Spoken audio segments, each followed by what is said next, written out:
I meditate on the great empress. She is red in color and her eyes are full of compassion and holds the noose, the goat, the bow, and the flowery arrow in her hand.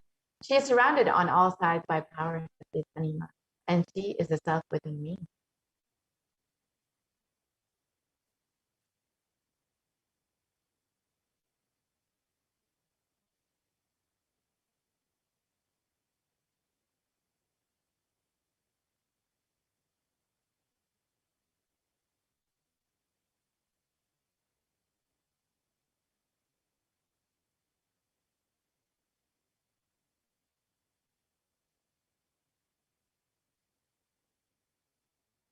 Devi is the ultimate pure feminine consciousness. Parashakti is the cosmic mother. It is her cosmic womb from which billions and billions of universes come out and go in. Source where the Big Bang and black holes go on. Parashakti is the source, source Shakti, source energy, source power, which all of us came, in which all of us are even now, in which all of us are going to merge.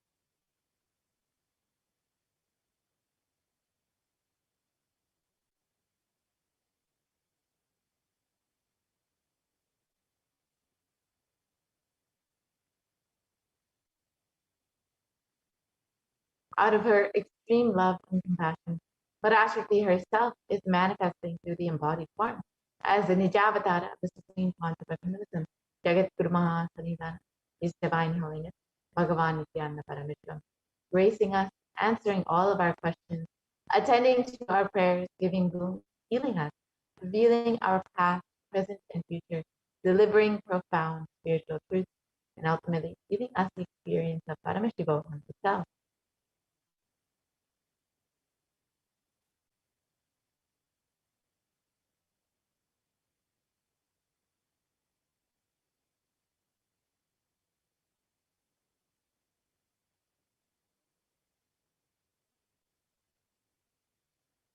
In the words of Devi Parashakti herself, describing herself, raising as Omkara, expressing as the Vedas and Agamas, blossomed as Reemkara, filled as Parashodasi, living in the 40 triangles, the Kailasa Swamini, who is the Kailasa Tripura Chintamani, Parashodasi, sitting as part of Paramashiva, Parameshwari, who rules the world, Paramashakti, Manonmani, Meenakshi, as Nithyananda.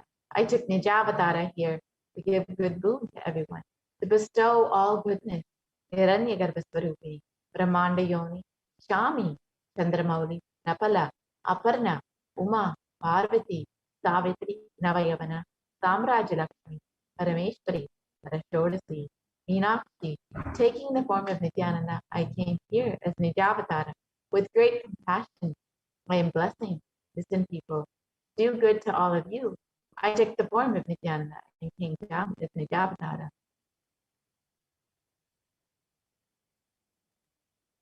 Raising in Omkara, blossoming as Shiva, Shiva manifesting as the source of existence, the powers of existence, the expression of existence. From the oneness of Om, blossoming into two as Prakriti and Purusha, blossoming as three Shaktis, Ichaktiya Jnana, growing as the four Vedas, expanding as the five Panchabhutas, beyond the six chakras, filled as the Gotaras of the seven Rishis, expanding as the eight directions, existing as the nine Grahas, blossoming as the 10 Indriyas, being as the 11 Rudras, creating all the world, bringing to life to tell and make truth blossom, and to do good. Parashodasi, Meenakshi, in the form of Nithyananda, I came to bless every one of you.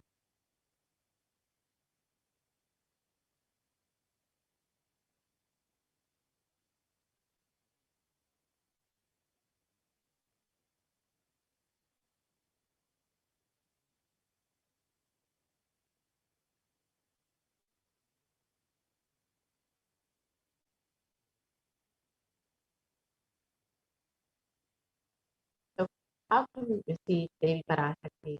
In the words of the Supreme Concept of Hinduism himself, literally. You are seeing Paramashivoham and Parashakti at that moment. She is there in your screen. So always receive her very traditionally. Keep 2 betel leaf, 1 banana, 1 betel nut, and 1 coin in front of the screen. Watch daily. This coin is considered the traditional dakshina. In the Hindu tradition, it can be even the lowest value. In India, it can be even 1 paisa. In the US, it can be even 1 cent. I'm not trying to monetize. Keep even 1 cent. It is okay. So for 100 days, if you have darshan, it will add up to $1. In India, even 1 paisa is okay.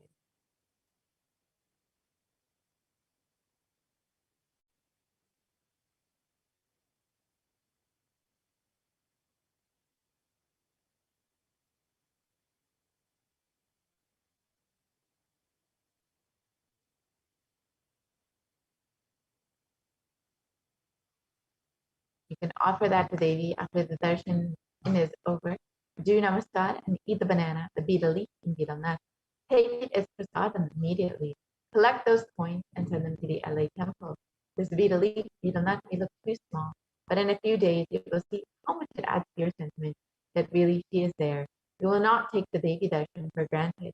Rituals will break your monotonous, unconscious mentality and lifestyle and remind you and raise you to the powerful cognition. It will break your unconscious behavior. Now, how can we set up our Talmud? We can keep 2 betel leaves, 1 banana, 1 betel nut, and 1 coin, and put that on a plate and offer it to Devi every time you have darshan. You will see with just one small gesture how much your relationship, your connection to Devi Parashakti grows. Now, with this, we'll be entering into the next segment. As we all know, Devi Parashakti has been continuously revealing sacred secrets of the universe and about giving us guidance, advice, and now in this segment, we'll be understanding what Devi Parashakti has revealed about the sacred secrets of new birth.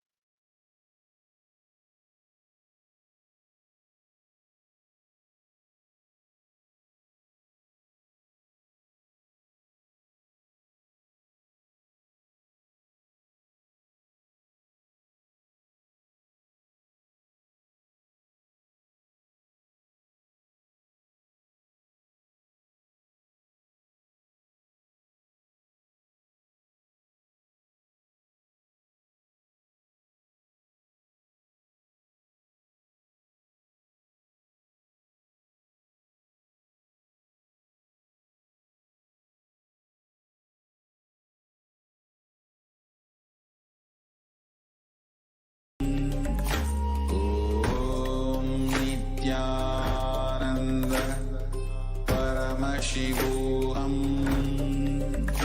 Om Nithyananda Paramashivoham.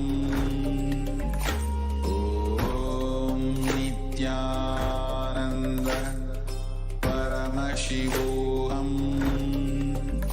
Om Nithyananda Paramashivoham. Om Nithyananda Paramashivoham. Om Nithyananda Paramashivoham. Om Nithyananda Paramashivoham. Om Nithyananda Paramashivoham. Om Nithyananda Paramashivoham. Om Nithyananda Paramashivoham. Om Nithyananda Paramashivoham. Om Nithyananda Paramashivoham.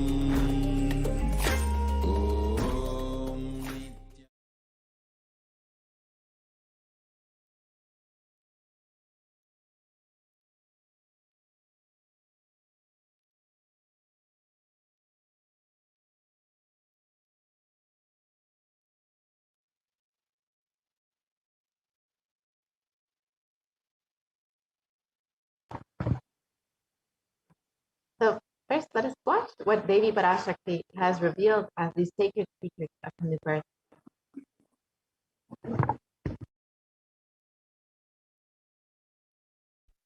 நன்றாய் கேட்டுக்கொள். உன் கேள்விக்கு உன்மூலமாய் உலகெங்கும் இருக்கும் இந்துக்கள் எல்லோர்க்கும் அளிக்கின்றேன் உத்திரம். கேட்டு வாழ்ந்தால் உங்கள் வாழ்க்கை பத்திரம். நன்றாய் கேளுங்கள். பிறப்பின் ரகசியத்தை பிறப்பிலா பெருமை உடைய பரமேஸ்வரி சொல்லுகின்றேன் கேளுங்கள். அண்டஜம், யோனிஜம், ஜலஜம், பீஜம் எனும் 4 விதமான பிறவிகளில் 84,000 யோனிகளில் பிறக்கும் பிறப்புகளிலேயே பெருமை வாய்ந்ததும் உத்தமமானதும் மனித பிறவி. அந்த மனித பிறவியிலும் பலமுறை பிறந்து உழன்று அரசியல், பொருளாதாரம், சுகபோகம், தர்மம், அர்த்தம், காமம் எனும் ஆசைகள், துக்கங்கள், அச்சங்கள் அனைத்திலும் அழன்று உழன்று இனி வேண்டாம் இப்பிறவி, வேண்டுவது மோட்சமே என்று முடிவெடுத்தோர்க்கு மட்டுமே ஹிந்து மத யோனிஜம், ஹிந்து பெற்றோர்க்கு பிறந்திடும் சனாதன ஹிந்து தர்ம யோனிஜம், மனித பிறவி உத்தமம், சனாதன ஹிந்து தர்ம மனித பிறவி உத்தமோத்தமம். இந்த உத்தமோத்தம பிறவி எடுத்த எல்லோருக்கும் ஜீவன் முக்த விஞ்ஞானத்தையும் சனாதன தர்மத்தையும் காக்கின்ற கடமையும் உண்டு. அதனால் வருகின்ற நன்மையெல்லாம் அனுபவிக்கும் உரிமையும் உண்டு. இந்த கடமையை செய்வோம் என்று சத்தியம் செய்ததனால்தான் அந்த உரிமை அளிக்கப்பட்டது. பூமிக்கு வந்தபின் மனம் மயங்கி மதிமய சனாதன தர்மம் காக்க மறந்ததனால் மாயை அவர்கள் உயிரை பறிக்கின்றாள். நன்றாய் புரிந்து கொள்ளுங்கள். உயிரை கொடுத்தாலும் தர்மத்தை காப்போம் என்று உறுதி எடுத்தவர்க்கே சனாதன ஹிந்து தர்ம யோனிஜம் அளிக்கின்றேன் யான். உடல் பெற்ற பிறகு ஊழிப் பெருவலியால் ஆசை அச்சங்களை உதறவிடாது, உதறியும் விடாது சனாதன ஹிந்து தர்மம் காக்க மறந்தோரை உயிர் வாழத் தகுதியில்லாதவர் பட்டியலில் உடனடியாய் மாயை சேர்க்கின்றாள். அதனால் ராட்சசர்களும் அசுரர்களும் தானாகவே இவர்கள் உயிரை எடுக்கின்றார். நன்றாய் புரிந்து கொள்ளுங்கள். உயிரை கொடுத்தாலும் தர்மம் காப்போம் என்று நிற்பவர்க்கு நிலைத்திடும் வீரஸ்வர்க்கமும் கைலாச பதவியும் மரணம் கொண்டும் தர்மம் காக்க மறந்த உத்தமோத்தம ஜனனமான சனாதன ஹிந்து ஜனனம் பெற்ற மக்களுக்கு இல்லை வேறு கதி. சனாதன ஹிந்து தர்ம மனித ஜனனம் உத்தமோத்தம மனித ஜனனம். உங்கள் உரிமை உலகில் அதிகம், உங்களுக்கு கடமையும் உலகில் பெரிது. தர்மம் காத்தாலே கடமை, தர்மம் காக்காதார்க்கு உயிர் வாழும் உரிமை இல்லை.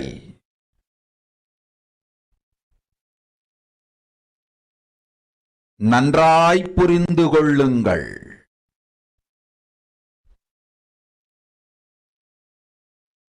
உத்தமோத்தம பிறவியான சனாதன ஹிந்து தர்ம பிறவி எடுத்த எல்லோரும் புரிந்து கொள்ளுங்கள்.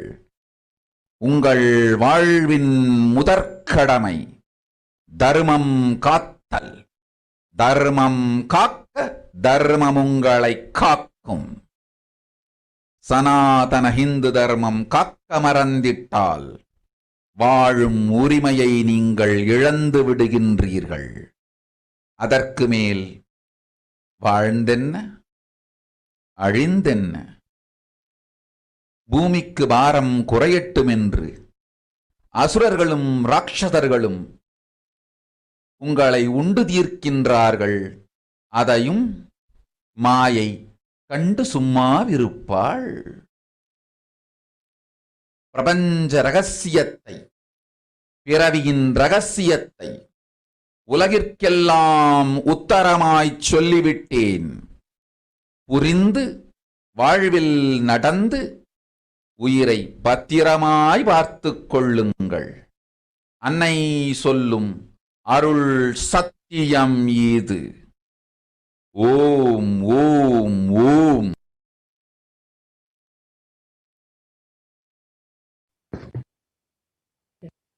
Now let us look at Devi Parashakti. நன்றாய் Devi revealed. Listen, Andajam, Yonijam, Jalajam, Bijam. Like this, in 4 types of birth, in 84 lakh yonis, in all of these births, the most greatest birth of them all is the human birth.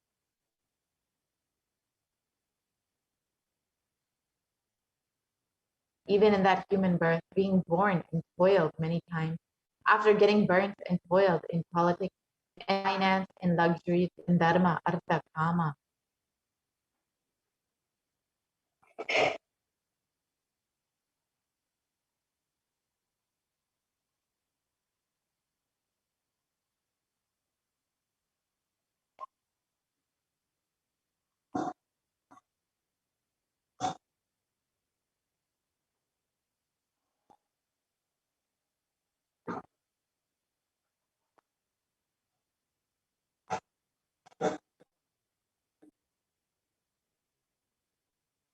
And those who decide of not wanting this birth, wanting only moksha, only those will have Hindu dharma yonikam, the Sanatana Hindu dharma yonikam, of being born to Hindu parents.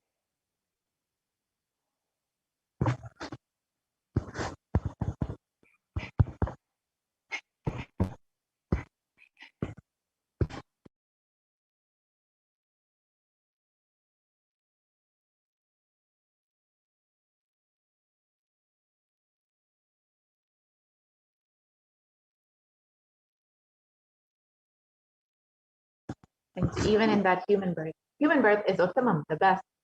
Sanatana Hindu Dharma human birth is Uttamottama, the best of the best.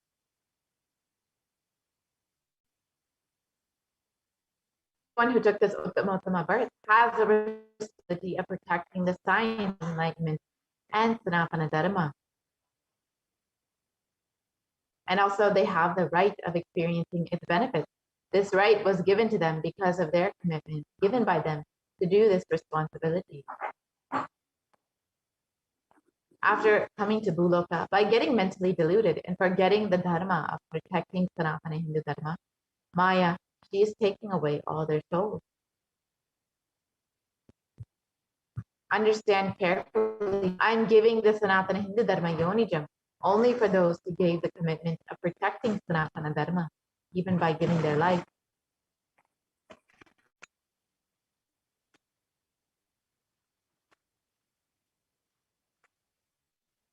After getting the body because of painful delusion, not dropping fear and greed, for those who forgot to protect that Sanatana Hindu Dharma, Maya, she will immediately add them all to the list of those who are not worthy of living.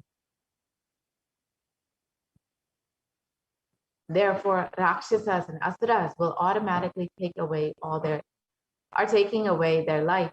Understand properly, for those who stand that even by giving their life, they will protect Dharma, will permanently Veera Swarga and Kailasa Padavi.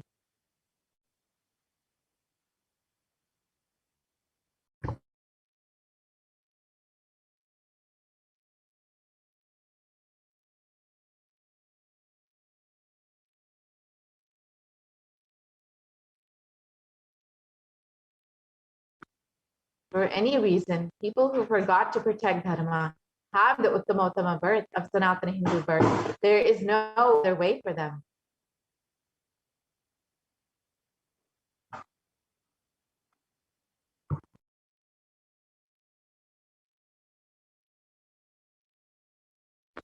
Sanatana Hindu Dharma, human birth, is Uttamottama human birth. Your rights in this world are immense.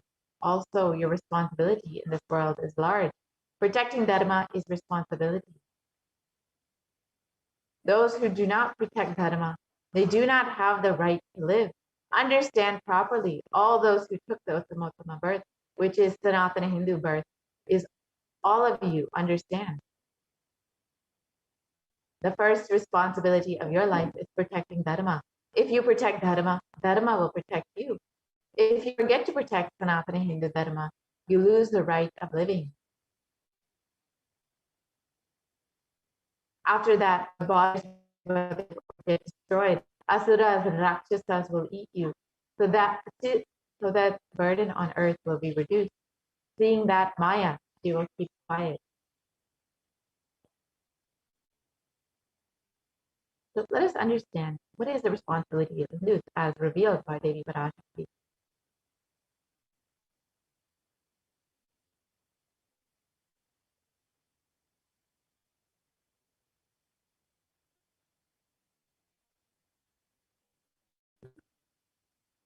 Hinduism represents the world's most ancient yet progressive indigenous spiritual tradition. It is an open framework model of civilization that stands for global peace, vegetarianism, non-violence, yoga, worship of nature, temple-based living, manifesting spiritual powers, and the inherent divinity of every being.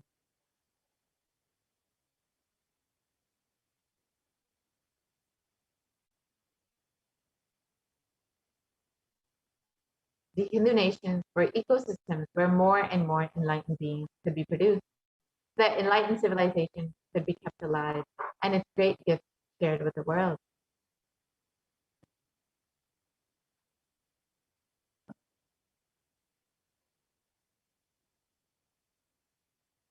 So let us look at some of the references of our Hindu nations from our scripture. The Ramarajya, the Hindu kingdom ruled by Bhagavan Sri Rama, was described in the Valmiki Ramayana. There was no widows to lament, nor there was any danger from wild animals, nor any fear born of diseases. The world was bereft of thieves and robberies.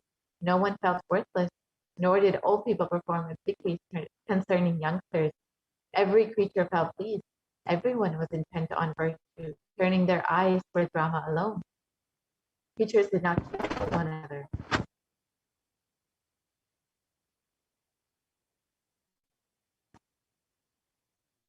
And the description continues on.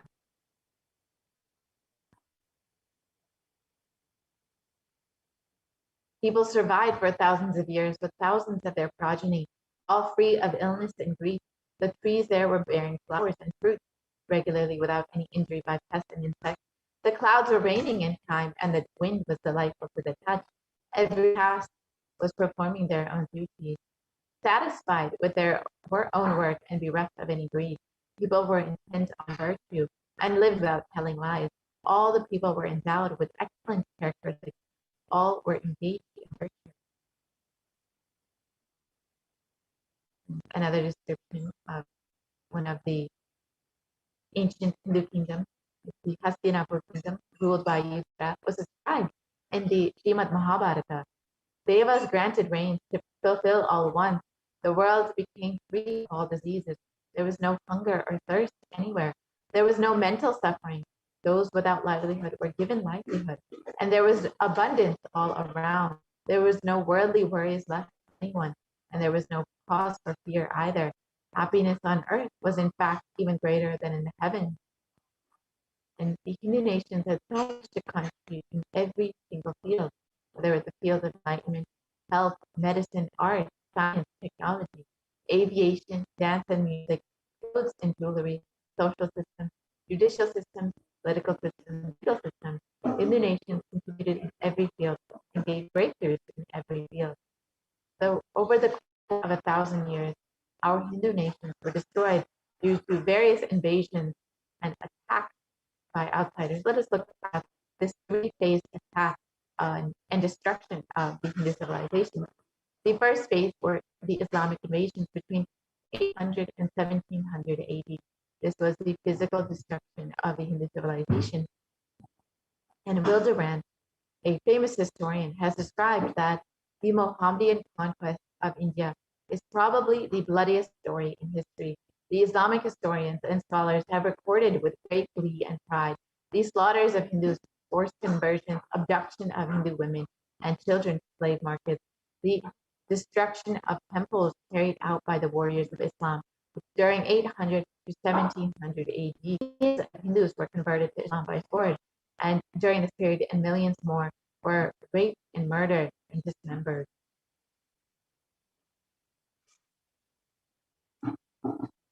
And the Islamic law prescribed for Hindus, described and conveyed by Khilji, one of the invaders, has described that Hindus are like mud. If silver is demanded from them, they must with greatest humility offer gold. If a Mohammedan desires to spit into a Hindu's mouth, the Hindu should open it wide for that purpose. God created slaves for the Mohammedans. The Prophet hath ordained that if Hindus do not accept Islam, they should be imprisoned, tortured, and finally put to death, and their property confiscated. To keep Hindus in abasement is especially a religious duty, because they are the most embittered enemies of the Prophet.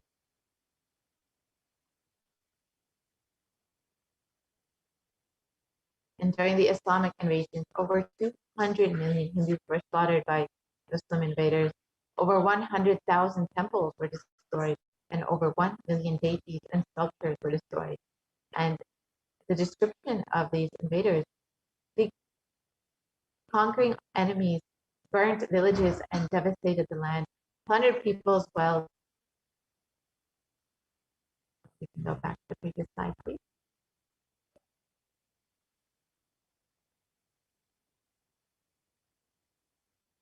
We can go back to the previous slide, please.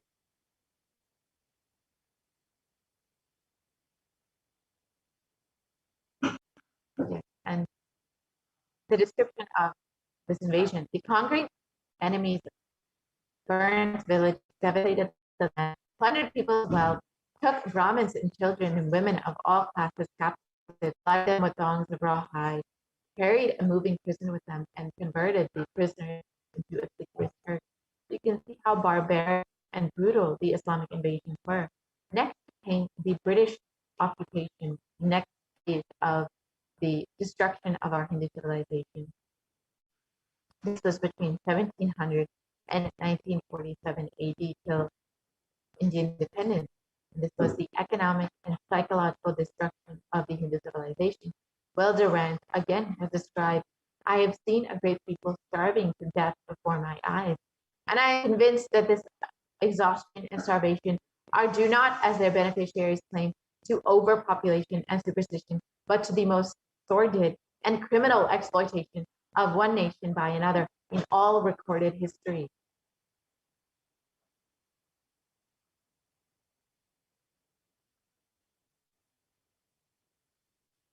And the British Empire used all possible means to destroy Hindu civil and cultural institutions in order to delegitimize and demoralize the indigenous people of India so that they would become slaves in their own homeland. This included discriminatory laws to instill feelings of racial inferiority, engineering artificial famines to starve natives into submission, annexing Hindu kingdoms to undermine the Hindu rule, mistranslating Hindu scriptures to instill anti-Hindu narratives, destroying the indigenous Gurukul education, which was the backbone of the Hindu civilization, destroying the local industries and forcing importation of British goods, and banning Indians from owning any firearms or producing any firearms.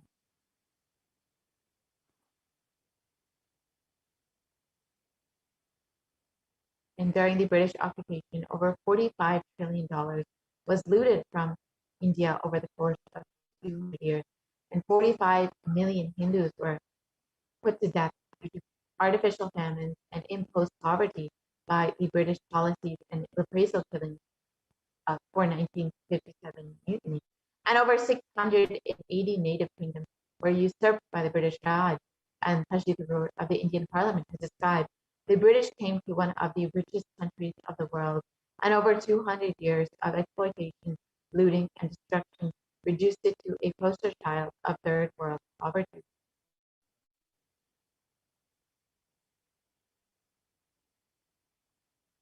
The next phase of the destruction of the Hindu civilization came with the secularization of India.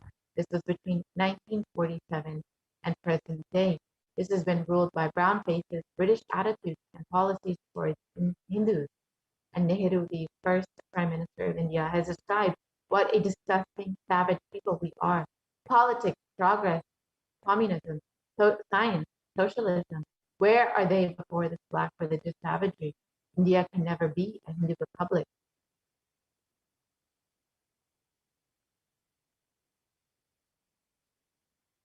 And B.R. Ambedkar, India's first law minister and the principal architect of the Indian Constitution, has described, if Hindu Raj does become a fact, it will no doubt be the greatest calamity for this country.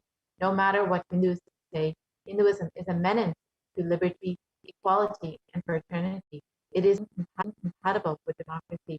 Hindu Raj must be prevented at any cost. So these are two of the first leaders of the so-called secular India. Clearly, they had a very anti-Hindu agenda.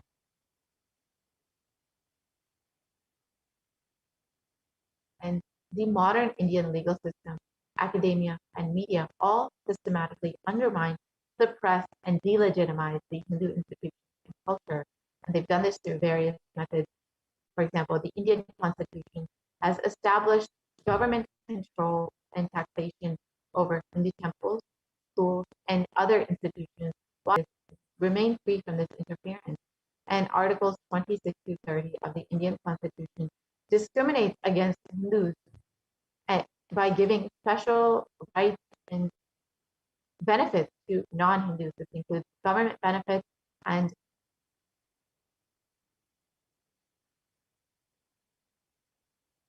scholarship. And the Hindu kingdoms and governance has been abolished in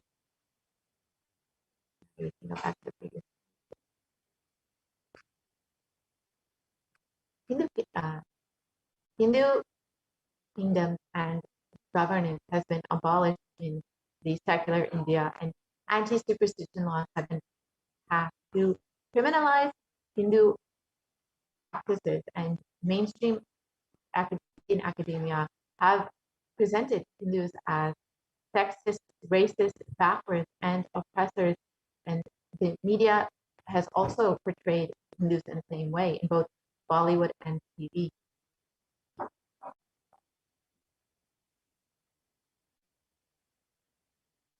And media narratives have been used to stereotype and demoralize Hindus. Bollywood and other mainstream media outlets consistently portray Hindu gods and gurus as cartoonish, dishonest, corrupt, and sex fiends in a manner that is similar to the British imperial propaganda. Media narratives have been used to shape human consciousness and further political agenda. Racist British colonial stereotypes portraying Hindus as superstitious, backwards, dishonest, and corrupt has been perpetuated by their British brown successors in modern day India, completely unabated. Here you can see some of the examples of how Hindus and Hindu gods and gurus have been portrayed in the media. So now let us look at the revival of the Hindu nation. As it is the responsibility of Hindus as described by Devi Parashakti.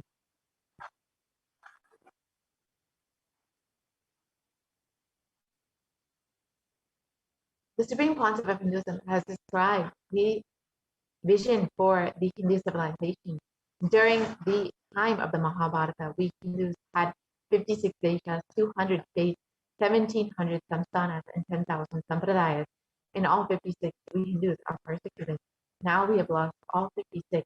The last to fall was Nepal. I am the collective voice of all the persecuted Hindus.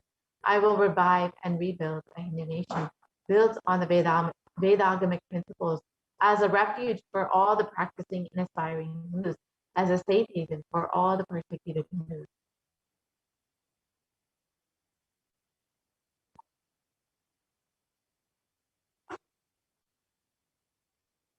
And this revival of Kailasa, the Hindu nation, is for reviving the whole life of enlightened civilization and all the great things that it has to offer to the world, bringing legitimacy to all the offerings Sanatana Hindu Dharma has, and by sharing it with the whole world is the purpose of this Kailasa, the Hindu nation.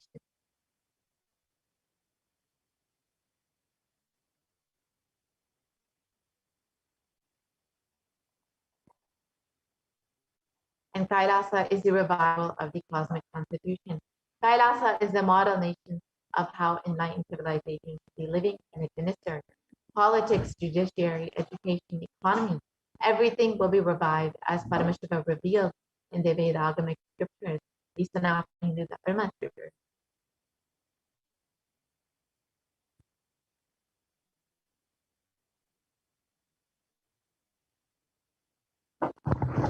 Being one of the most persecuted civilizations, Hinduism is on the brink of extinction, such that the next generation may know about Hinduism only through our history books. So what can we do to stand up for our Hindu civilization and all that it has offered to the world?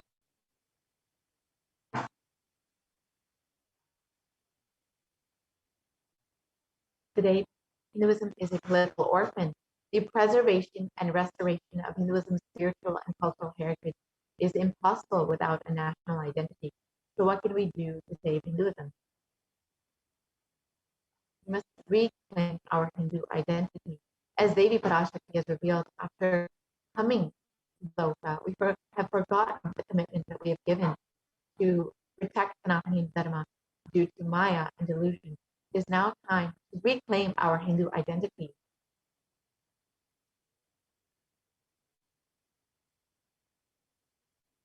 We need to understand that Hinduism is responsible for our successful life.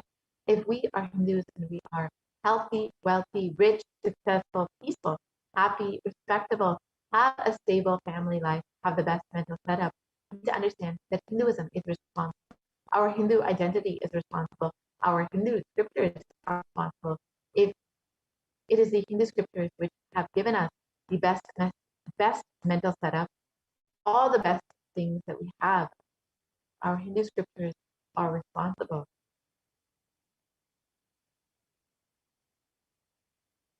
And Hinduism is amongst the most, Hindus are amongst the most richest and successful ethnic communities in the world.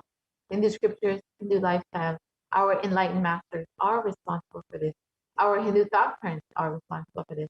And just one example of Hindus across the globe, in the Hindustan Times, it was reported that Hindus are the most educated religious group in the US, according to the Pew Study report.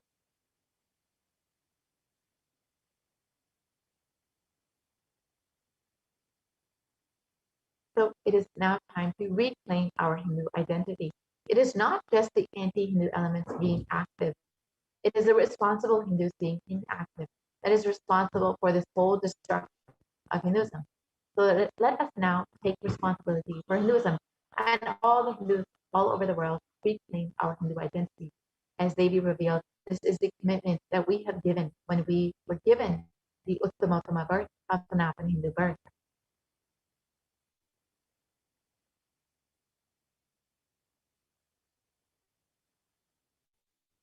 Let us understand a little bit more about the responsibility of Hindus as revealed by Devi Parashakti.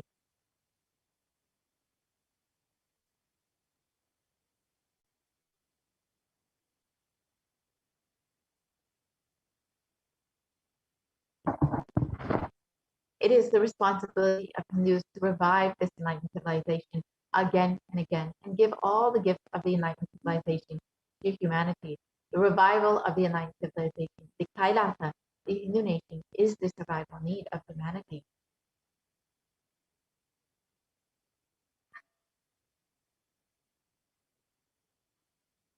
So this is an invitation to all of the Hindus across the globe, those who are born Hindus, those who are practicing Hindus, those who are sympathetic towards Hinduism, those who are curious about Hinduism, and those who want to explore and enjoy Hinduism. Please come and become a part of this revival of Kailasa, the only Hindu nation. You can sign up to be an e-citizen of Kailasa by visiting kailasa.org and avail all the benefits of Hinduism and share it with the world. Now with this, let us watch what the Supreme Pontiff of Hinduism has revealed as a need for this Kailasa, the only Hindu nation.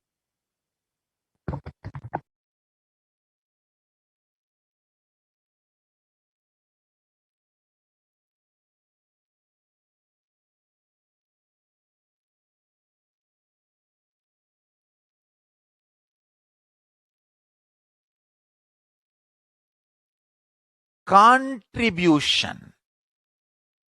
Hinduism, Veda Agamas have great things to contribute to the world.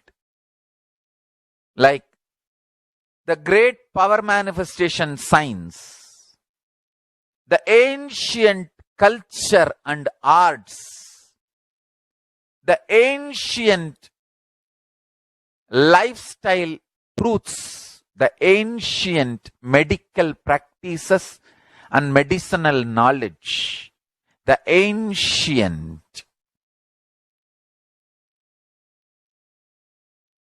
indigenous cultural heritage and jewelry, perfume, dance, music, in every level, Hinduism has so much to contribute. Veda Agamic traditions have so much to contribute. To share all this with the world, to contribute to the world.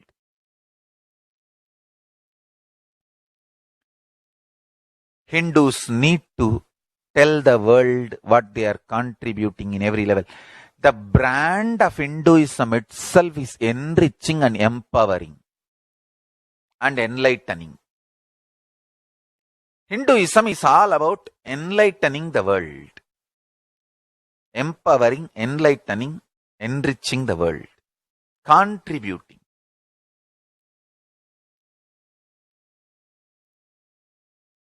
That is our spiritual life. That is our spiritual strength. That is our spiritual core principle.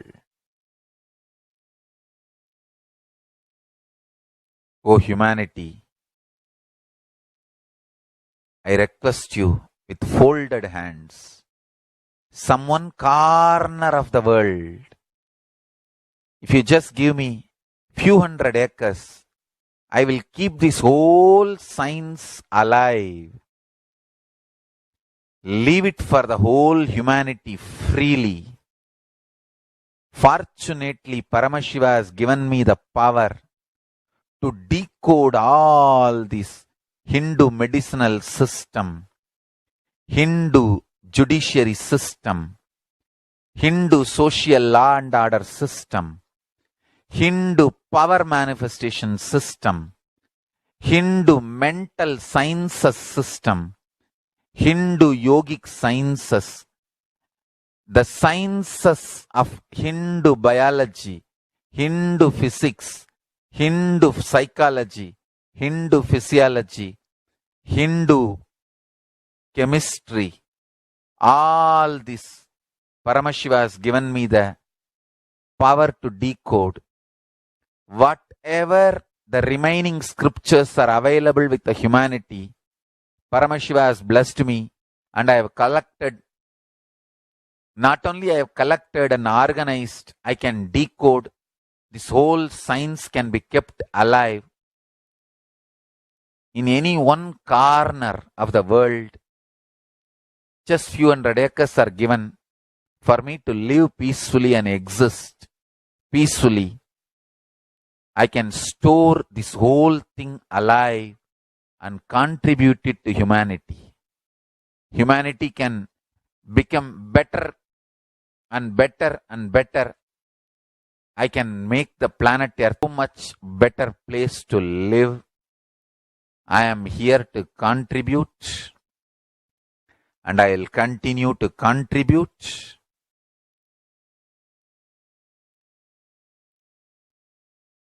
As long as I am allowed to live, I will contribute. I have collected all the remaining available scriptures, maybe 2 crore books.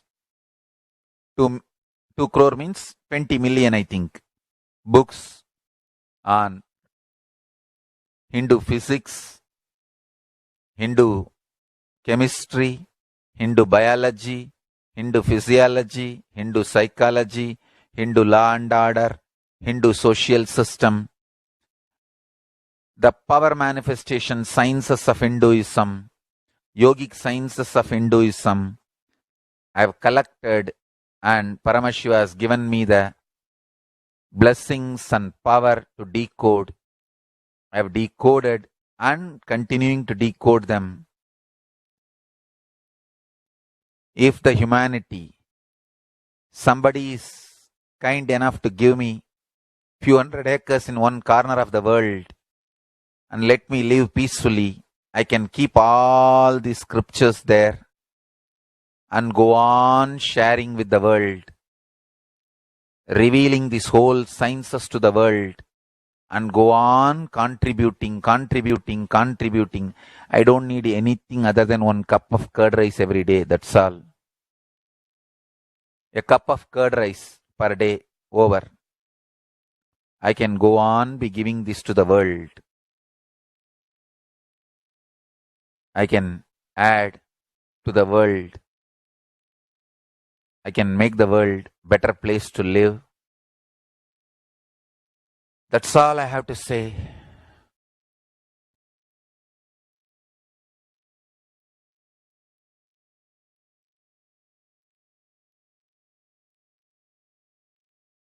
Thousands of medicines are described detail in ancient Siddha and Ayurvedic scriptures. Paramashiva has given me the power to decode them, read them, and properly translate and map them to the modern day human language. And I am ready to work 20 hours a day. I just need few hundred acres where I can sit peacefully and keep this library, run a Gurukul where thousands of people can learn this and share it with the world. Understand?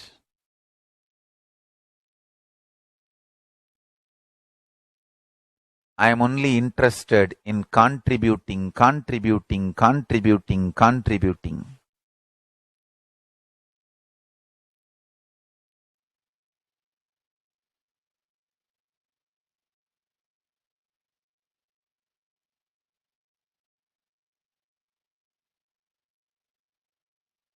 If we can decode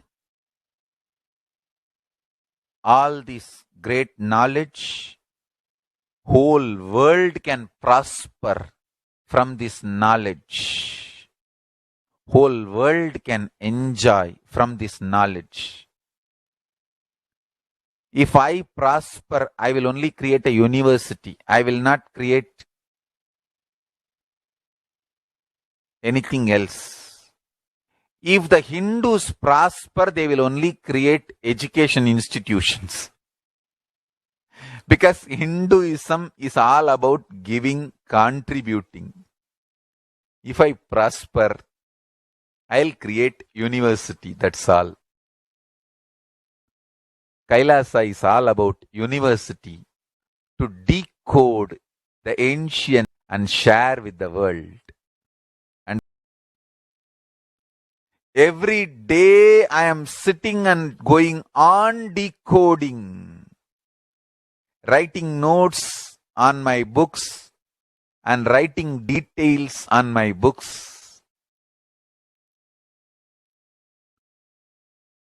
Whether it is making human beings manifest powers, and I have also now started downloading and decoding the science of making animals manifest powers.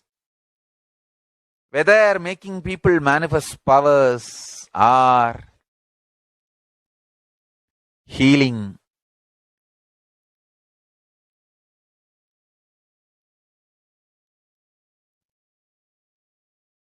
in every level, life is all about contribution, contribution, contribution.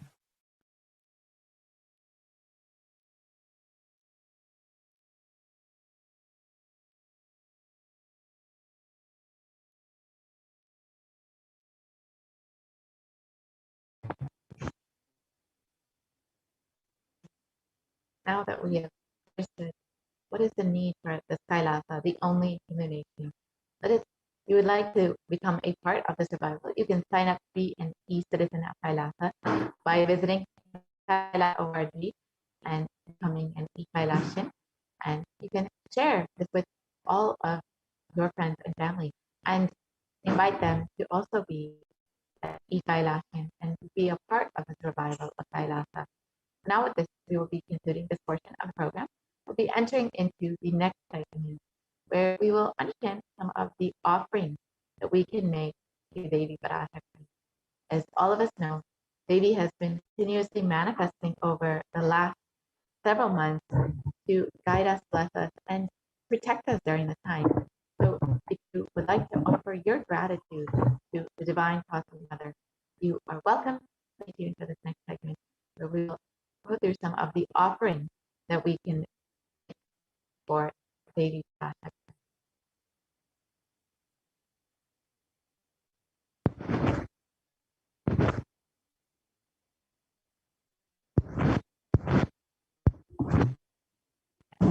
And most recently, Devi revealed in one Akashic reading that when you are having the intention to make an offering, when you even have the intention, it is because the divine has given you that blessing. Devi Swamiji has given you that intention to even make an offering. And you will only be given that intention when the divine, when Devi, when Swamiji are ready to shower upon you, to shower their grace, love, and blessings upon you. So now, if you're having this intention to make an offering, you should celebrate this intention, and you can stay tuned for this next segment and understand how to make your offering.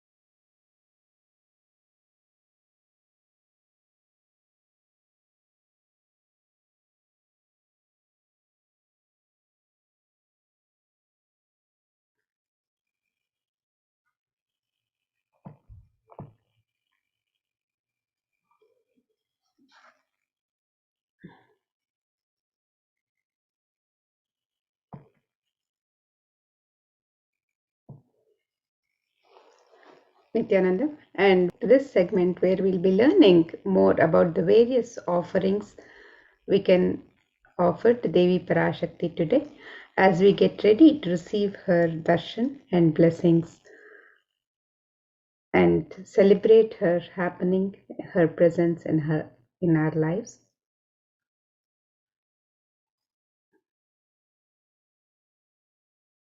And in the Hindu tradition, the offerings are a pure gift of love, devotion, and oneness, and it it consists of the sacred sentiments of the devotee to the divine. And when the divine accepts what one offers, the offering becomes complete. The offerings are not made out of fear or greed. It is just an expression of the pure love and devotion for the divine. And when an avatar lands, the offerings are purely a part of the grand Leela played out only for the purpose of enlightenment.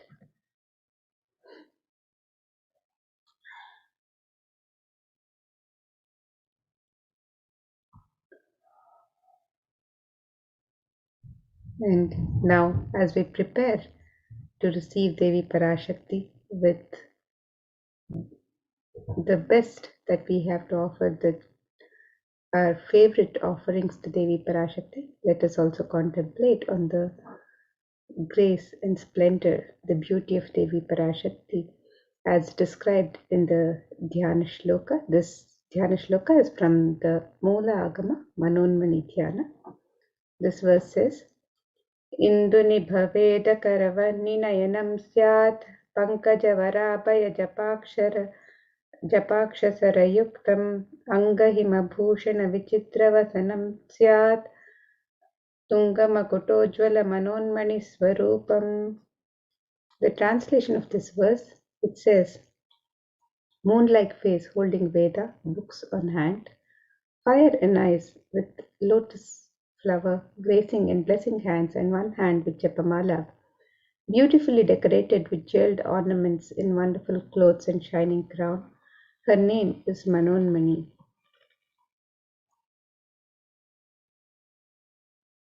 And another verse describes Devi Parashakti. It says, Dhyayet Devim Trinetram Shashinibhavadanaam Vedahastam Dadhanam Savye Padmam Varadamapare Chapayam Chakshamalam Divyair Abharanair Vibhushitatanum Brahmadibhit Pujitam Devi Meva Manonmanim Pratidinam Kamarthadatrim Shubham. The translation of this verse, it says, I meditate on Devi with 3 eyes, glowing like a moon and holding the Veda, lotus and gracing with blessing in gracing hands.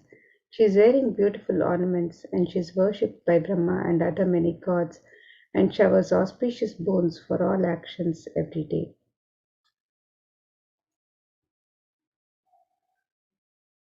And in the Hindu tradition, the sacred element of gold is used in abundance in the various rituals and offerings to the divine in the temple rituals and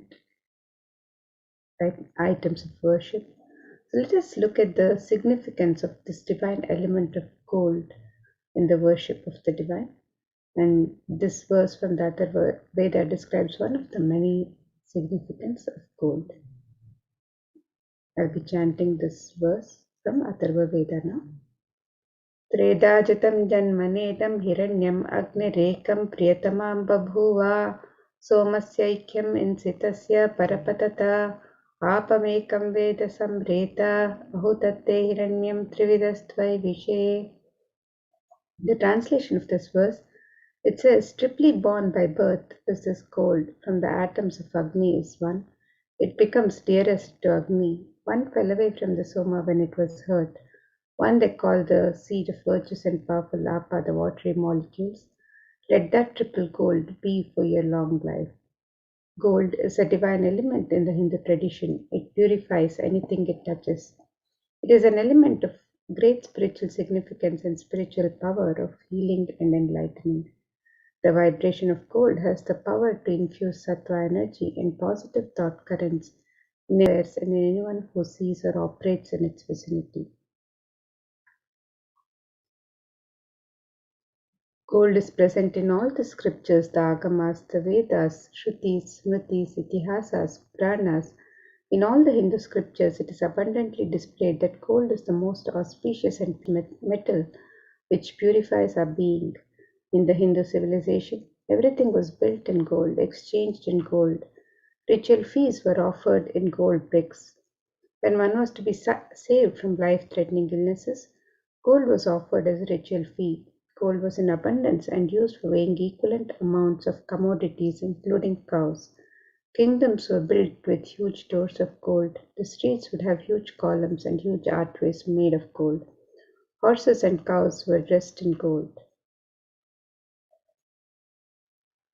Hindu civilization thrived on the banks of rivers of gold.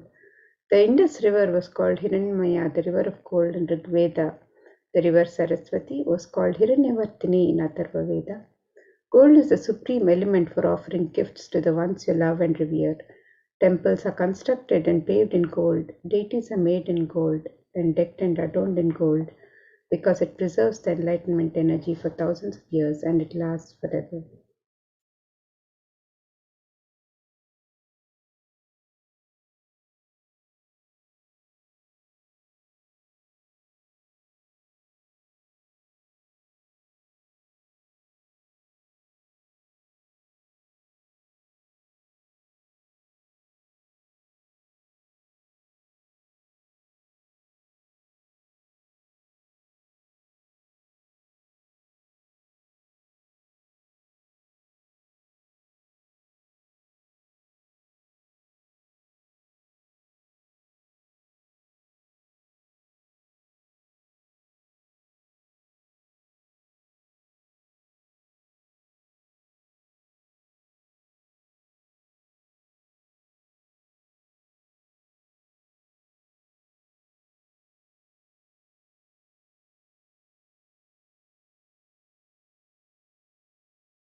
And now let us look at the various traditional offerings that we can offer to Devi Parashakti today as we get ready to receive her darshan. So the first offering is the offering of the e-hundi, where you can offer any amount of your choice and in multiple currencies. And Devi is described as Bhakti Priya, the one who is fond of true devotion. So let us look at this verse which describes Devi's love for true devotion. It says, Bhakti Priya, Bhakti Gamya, Bhakti Vashya, Bhayapaha, Shambha Sharvani, Sharmadaini. The translation of this verse, it says, Devi is fond of true devotion and is realized through true devotion. She can be won over through true devotion and she removes all fear.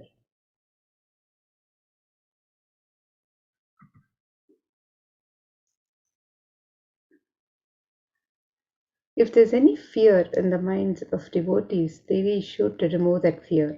It is stated that Devi likes to be worshipped in autumn, and here it is meant the autumn of our lives when our thoughts turn more and more inwards. The role of the divine is known and understood clearly.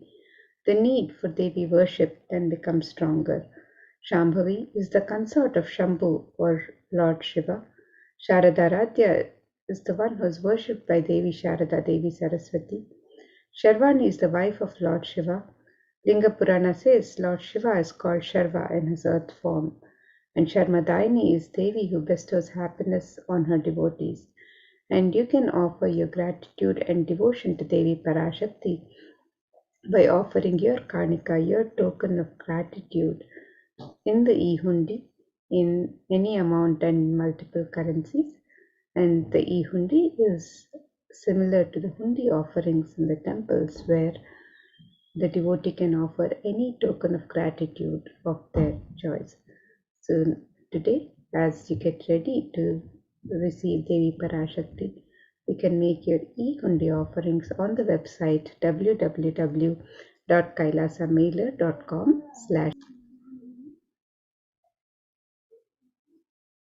And the next offering to Devi Parashakti is the offering of the Sankalpa chanting. And this verse from Devi Mahatmya, chapter 12, verse 34 describes, तायैतान् मोह्यते विश्वं शैव विश्वां प्रसूयते साया चित्तज विजानं तुष्टरुधिं प्रयश्चति. The translation of this verse, it says, the goddess enchants this universe and she herself gives birth to this universe. That goddess, being prayed without interest in anything, gives that knowledge that leads to salvation and gives wealth in the materialistic sense. We can make the offering of the Sankalpa, the conscious resolution to Devi Parashakti, and be blessed with all the fruition of the desires and wishes that you're yearning for. You can make this offering of the Sankalpa chanting on the website www.kailasamailer.com/sevas.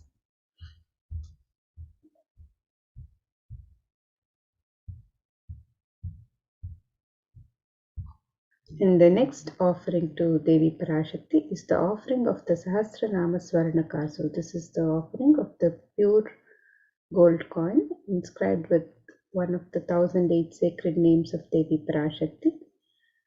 And Devi is described as Nama Parayana Prita, she who likes the repetition of her various names. And this offering of the Sahasranama Swarnakasu, where each coin is inscribed with one of the 1008 sacred names of Devi Parashakti, is a very special and unique archana offered to the Mahameru of Devi Parashakti. And when you make this offering with each coin inscribed with the 1008 sacred names which describe the Ananta Kalyana Gunas, the very divine qualities of Devi Parashakti, you are blessed to imbibe those very same divine qualities of Devi Parashakti herself. So you can make this offering of the Sahasranama Swarnakasu, the pure gold coin inscribed with the 1008 sacred names of Devi Parashakti. You can make this offering in 3 different denominations and any number of coins as you wish to offer. And you can make on the website www.kailasamailer.com/sevas. And the next offering that we have is the Mukta Amriti finger ring with pearls. And Devi is very well known to be adorned and very fond of pearls. And of course, pearl represents the compassion of Devi. In this verse, it describes, I bow to the goddess Meenakshi, whose crown has garlands of pearls, and the face shining like a full moon, who wears anklets that are studded with gemstones and has small bells, who is shining like the splendor of the lotus, who grants all the wishes, the daughter of the mountain, who is worshipped by goddesses Vani and Rama. I remain ever bowing to the goddess Meenakshi, the ocean of compassion.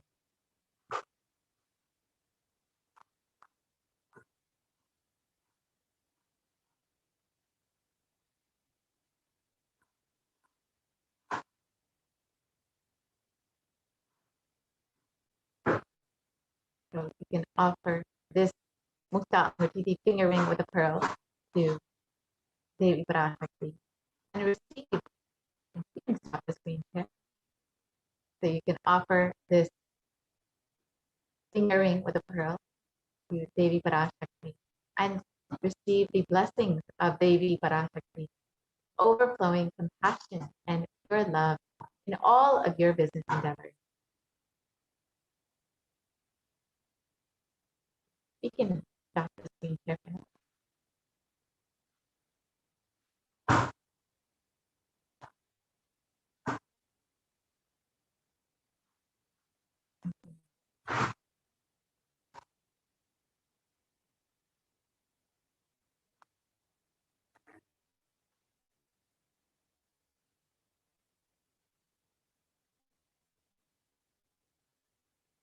So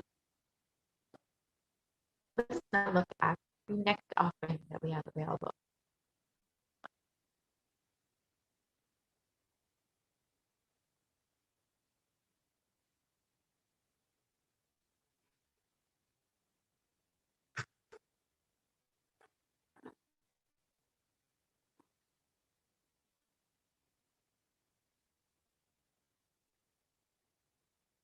Yes, the next offering is the Sahasranama Paranakasu, which is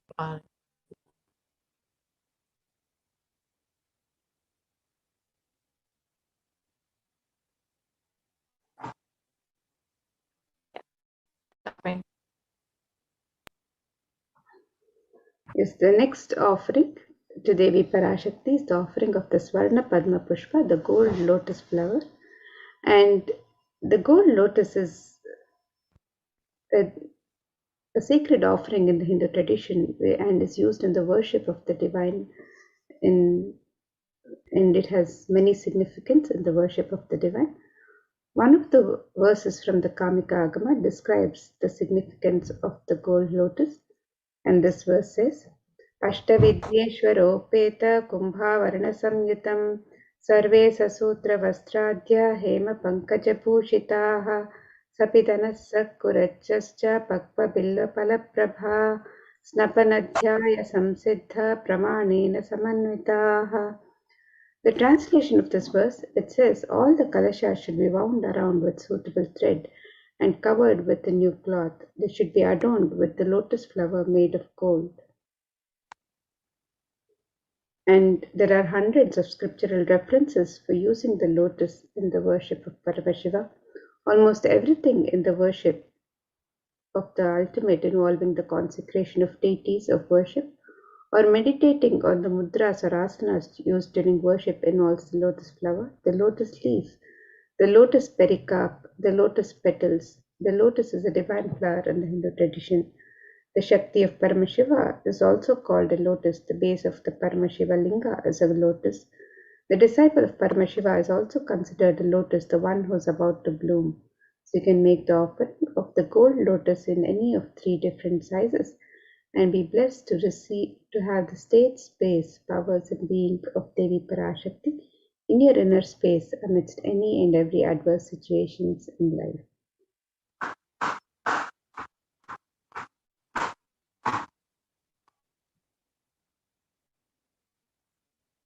The next offering that we have is the Swarnameti, the gold toe ring. And in this verse, it describes the power of Devi's very toenails.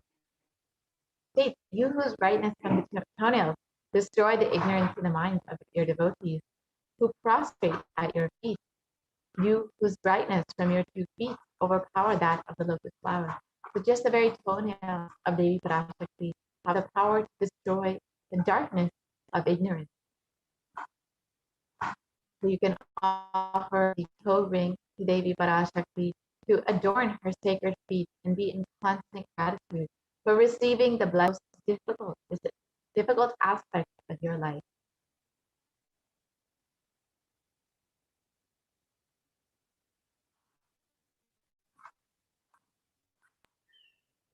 And the next offering to Devi Parashakti is the offering of the Swarna Mangtika, the gold hairline jewelry.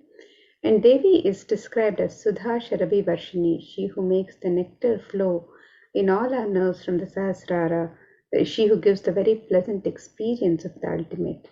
And the Swarna Mangtika represents the nectar overflowing from the Sahasrara chakra, which is fully opened with the sacred sentiment of gratitude. And you can make the offering of the Swarna Mangtika, the gold hairline jewelry to Devi Parashakti, and receive the blessings of achieving the blissful state of overflowing gratitude and the space of complete completion. And you can make this offering on the website www.kailasamailer.com/sevas.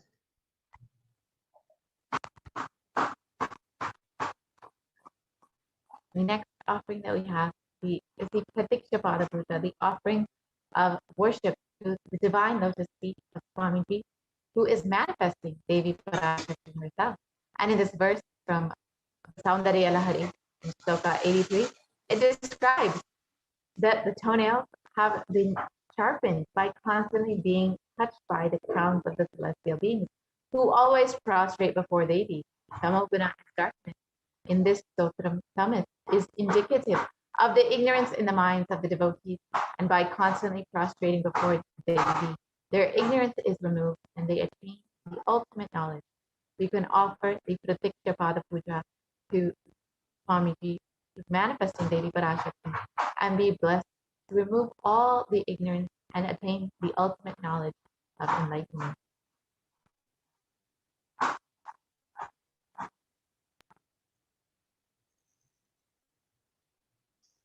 And the next offering to Devi Parashakti is the offering of the Vastra Seva, which is the offering of the sacred cloth to Devi Parashakti, and you can make this offering on the website www.kailasamailer.com/sevas and be blessed with all the auspiciousness and blessings of Devi Parashakti and the Supreme Pontiff of Hinduism, Jagadguru Mahasannidhanam, His Divine Holiness Bhagwan Sri Nithyananda Paramashivam, who is the Nija Avatar of Devi Parashakti herself.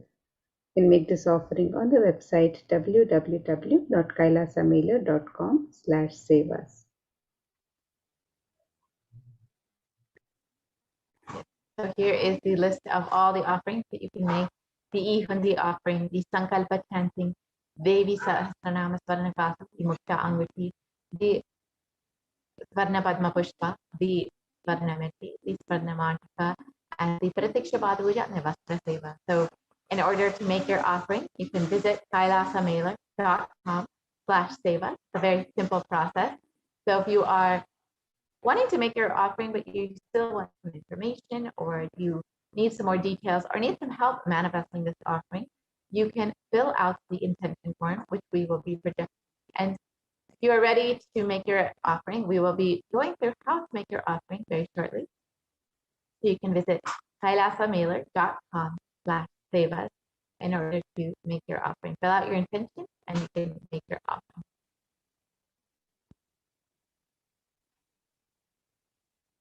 Once you're done making your offering, you can also fill out the Sankalpa form directly through the website.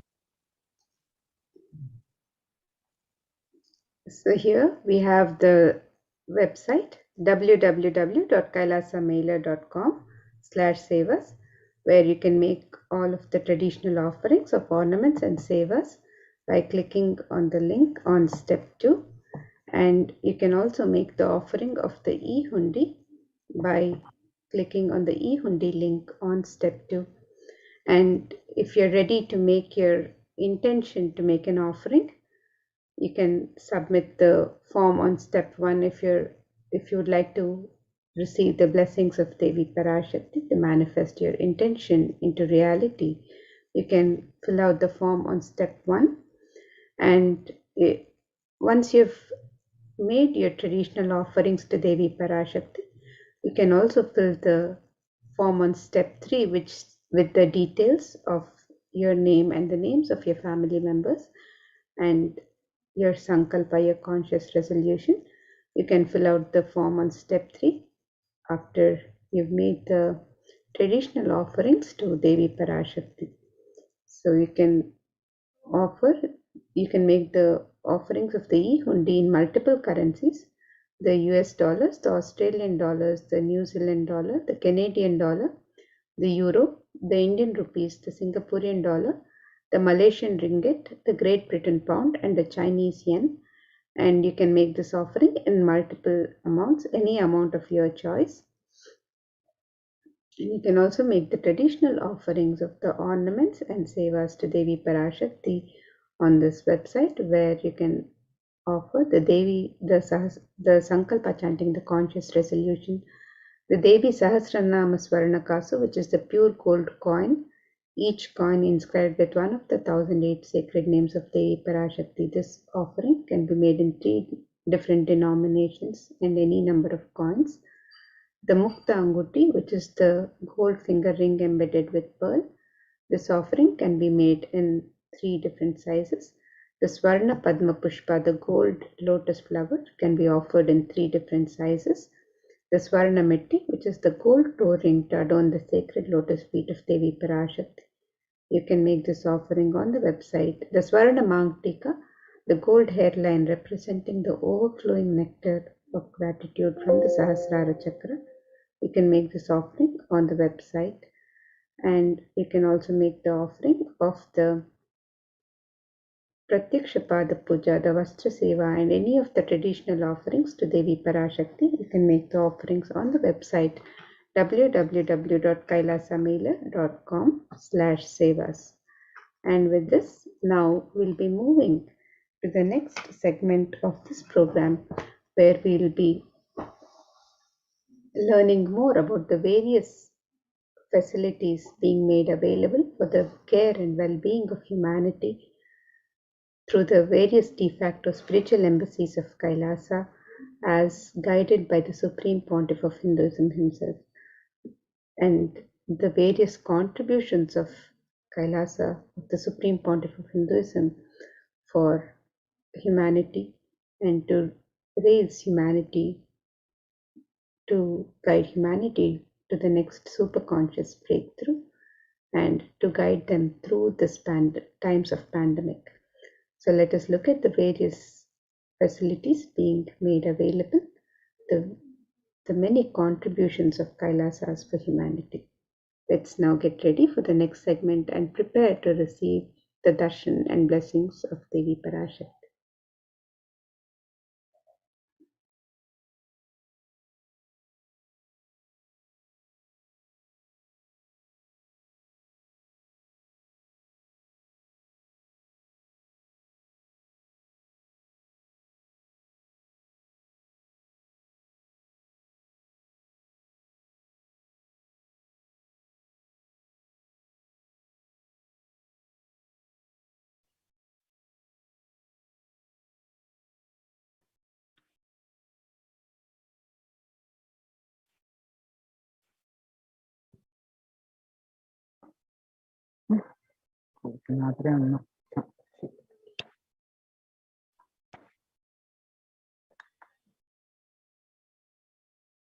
Nithyanandam, everyone. Welcome back to this segment of Kailasa's COVID Care Protection Centers. At the time, Kailasa's de facto spiritual embassies, with the blessings of the Supreme Pontiff of Hinduism, Jagadguru Mahasannidhanam, His Divine Holiness Bhagwan Nithyananda Paramashivan's blessings. Let's start with the Sadguru Vandanam.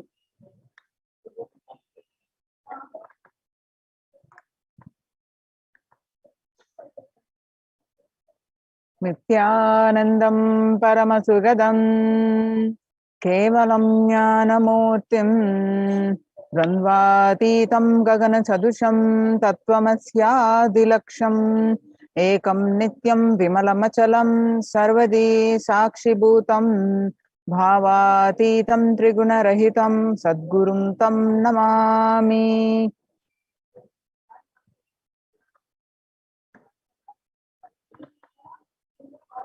So what we learn from this segment today is concerning statistics on the mental health and the global peace across the world due to the COVID-19 pandemic. What are the Supreme Pontiff of Hinduism and Kailasa's contributions for global peace?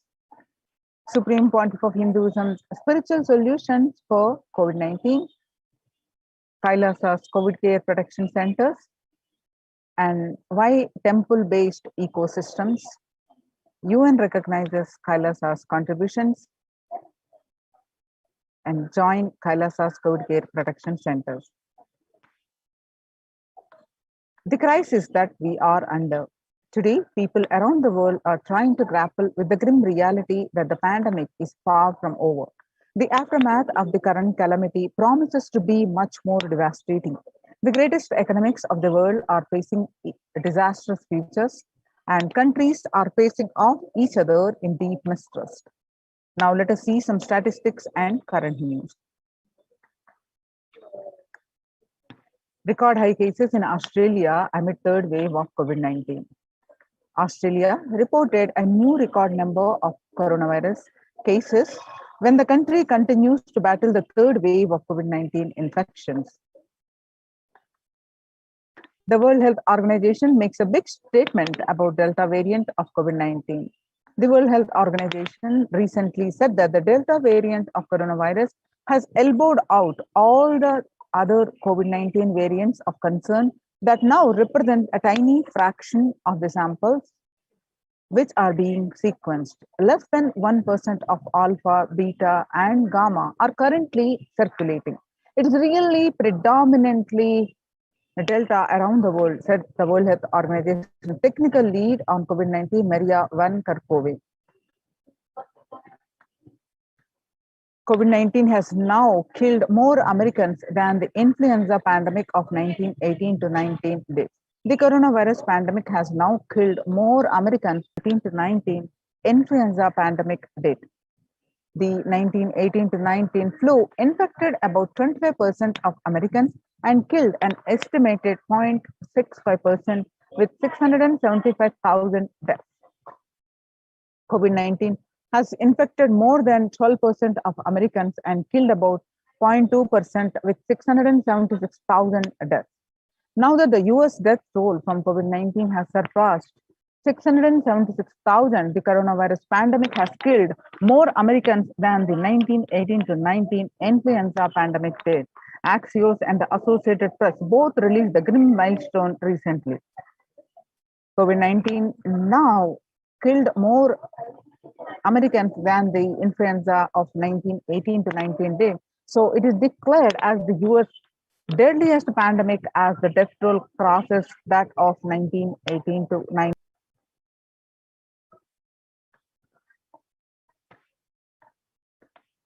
People infected with alpha variant exhales 100 times more virus into the air than original COVID strain. The University of Maryland researchers suggested that the need for better ventilation and tight-fitting masks, in addition to widespread vaccination, to help stop the virus.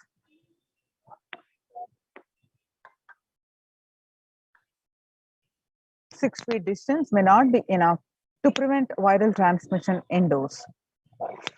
According to a study, the physical distancing of 2 meters, about 6.5 feet, may not be enough to sufficiently prevent transmission of virus carrying airborne aerosols indoors, according to a study. COVID-19 Delta variant is still the most concerning, says the World Health Organization's experts. COVID-19 pandemic is nowhere under control in the United States, says the Chief Medical Advisor, Mr. Anthony Fauci. He's still in pandemic mode because we have 160,000 new infections a day. That's not even modestly in good control. In an interview with Axios, the US has reported 40 million cases of COVID-19 since the outbreak of the virus, with over 4 million infections adding up in the past few weeks. The increase in COVID cases comes as the US administration earlier this month announced that it is planning to provide better booster shots of the virus vaccine as the Delta variant has become dominant in the nation and is wreaking havoc. The surge in Delta variants is driven by the low vaccination coverage in many communities across the US, according to the US Center for Disease Control and Prevention. In the country of our size, you can be hanging around and having 100,000 infections a day. You've got to get well below 10,000 before you start feeling comfortable, Mr. Fauci said. The World Economic Forum, COVID-19 made the world less peaceful. The COVID-19 violent incidences and fatalities, January 2020 to April 2021, violent incidences related to the pandemic made the world less peaceful. The younger adults are more likely to report symptoms of anxiety and or depressive disorder during the COVID-19 pandemic. The average rate of adults reporting symptoms of anxiety and or depressive disorder, what it was in January to June 2019 before the pandemic, was 11%. Now the same anxiety disorder and depressive disorder, in just 1 month of the beginning of this year, it rose up to 41.1%. And some more statistics confirming the same, that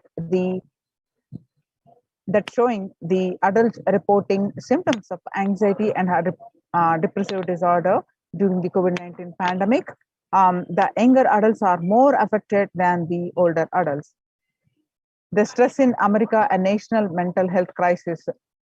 COVID-19 is a significant stressor for most Americans. Nearly 8 in 10, which is 78%, say the coronavirus pandemic is a significant source of stress in their life. Nearly 7 in 10, which is 67%, say they have experienced increased stress over the course of the pandemic.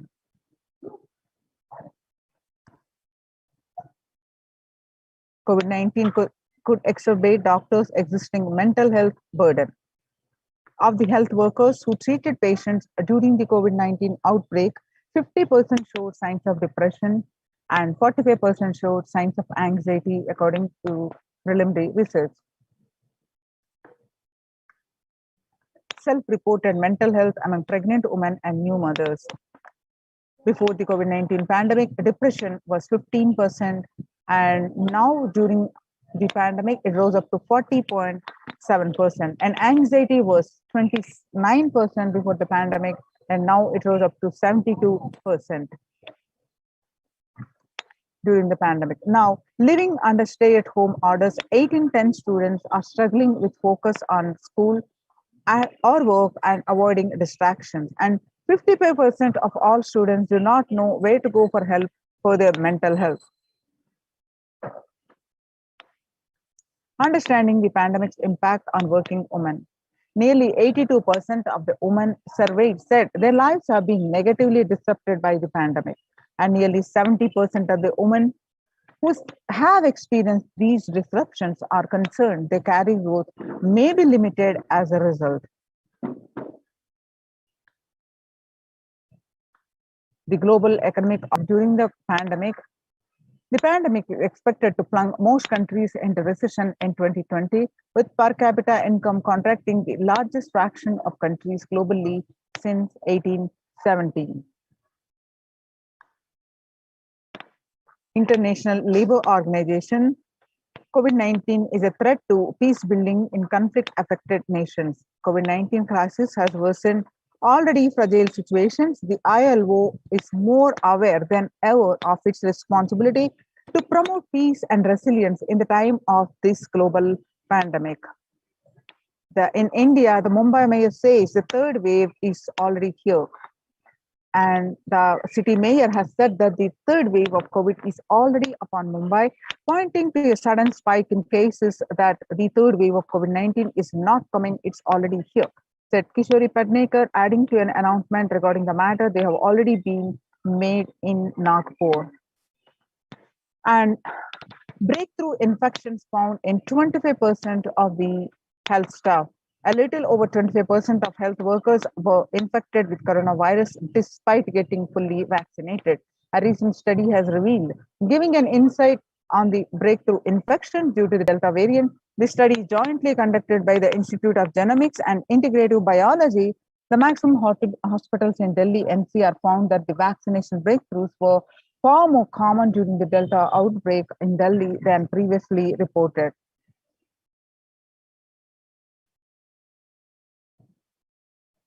The COVID-19 variant Mu shows signs of vaccine resistance. All you need to know.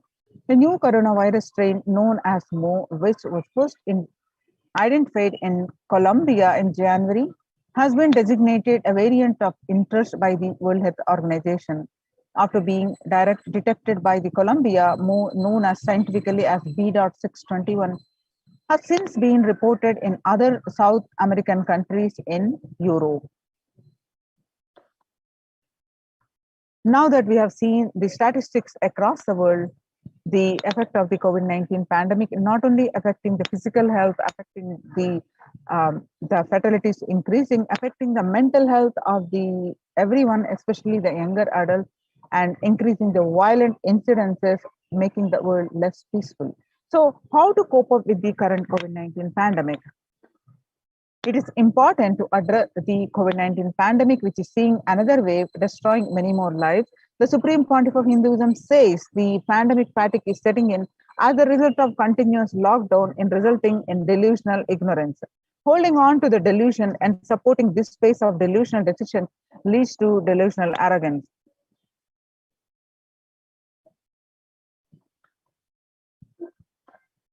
The global COVID virus pandemic has left the whole world desperately looking for answers. Life as it had been experienced even back in February 2020 is no longer recognizable.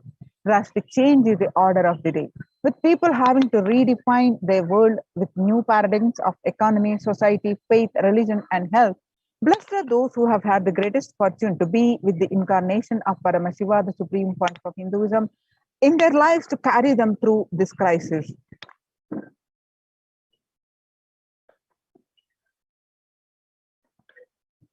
Sustainable developmental goals. Making peace with the nature is possible if you start now. Making peace with the nature is possible only if you start now. Even amid pandemic, the 2021 can go down as the year we made peace with the nature and set the planet to healing. Our environmental, social, economic challenges are interlinked. They must be tackled together. For example, we cannot achieve sustainable developmental goals, including ending poverty by 2030, if climate change and ecosystem collapse are undermining food and water supplies in the world's poorest countries. We have no choice but to transform our economics and societies by valuing our nature and putting its health at the heart of all our decisions. Now let's watch a small clip of making peace with the nature.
World Health Organization Health and Peace Initiative. Health and peace are interrelated. In the words of the Director General of World Health Organization, Dr. Tedros, there cannot be health without peace, and there cannot be peace without health. If individual groups and enjoy equitable access to health services, fulfilling their rights to physical and mental health, and health actors design natural health interventions that promote trust and dialogue, and communities are empowered to cope with violent conflicts, then health coverage is more universal. Grievances can be heard with address to generate trust, and around health emergency concerns, affected communities are more likely to make meaningful contributions to peace and reconciliation and to resist incitements to violence.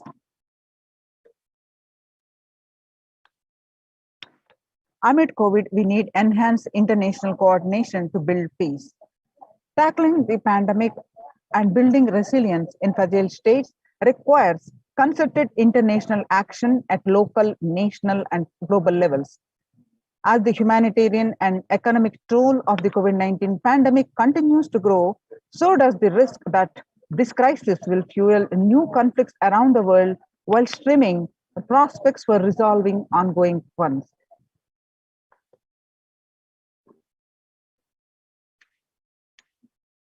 Stronger health systems and universal health coverage must be a priority. Remarks to the General Assembly special session in response to the COVID-19 pandemic. For the first time since 1945, the entire world is confronted by the common threat, regardless of nationality, ethnicity, or faith. A new social contract between people, governments, private sector, civil society, and more can tackle the roots of inequality with fair taxation on income and wealth, universal benefits, and opportunities for all. Now let us see the contributions of the Supreme Pontiff of Hinduism for the global peace. The Vedic civilization beautifully describes Yastu sarvani bhutani atmani ivana pushyati sarva bhutesha chatmanam tadona vivagupshate. Isha Upanishad verse 6. Global peace is the byproduct of individual bliss. Whenever an individual goes through a spiritual bliss, he manifests a beautiful, peaceful life for him and everyone around him. If he is powerful enough, he moves the whole city and manifests peace. He is more powerful, he moves the whole village or whole country. If he is powerful enough, like incarnation, he moves the whole world and manifests peace for them. The individual bliss is the source of the global peace in the level of Om, the microscopic and macroscopic level Om, the macroscopic, whatever level it is, it may be, global peace is the byproduct of the individual peace. How do we get that individual peace? By the Supreme Pontiff of Hinduism beautifully explains, by practicing completion, by practicing unclutching. He explains elaborately of these various techniques for completion and unclutching and various other spiritual cognition techniques. Supreme Pontiff of Hinduism explains. And now let us see some of the techniques and processes, practices the Supreme Pontiff of Hinduism explains to achieve individual peace and bliss. So, global peace is the byproduct of individual bliss. With my love and respects,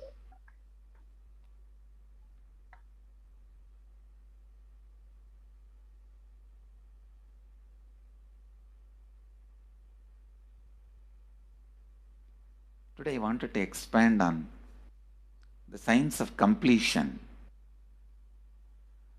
How the science of completion can directly impact the consciousness you are carrying and the consciousness embodied in many bodies. Please understand, the more deeper you go inside you, means more deeper space you go inside you, more expanded you become, more one with everything, more oneness you experience.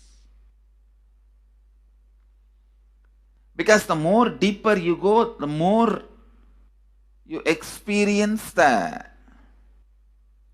unified field of consciousness. Various words are used.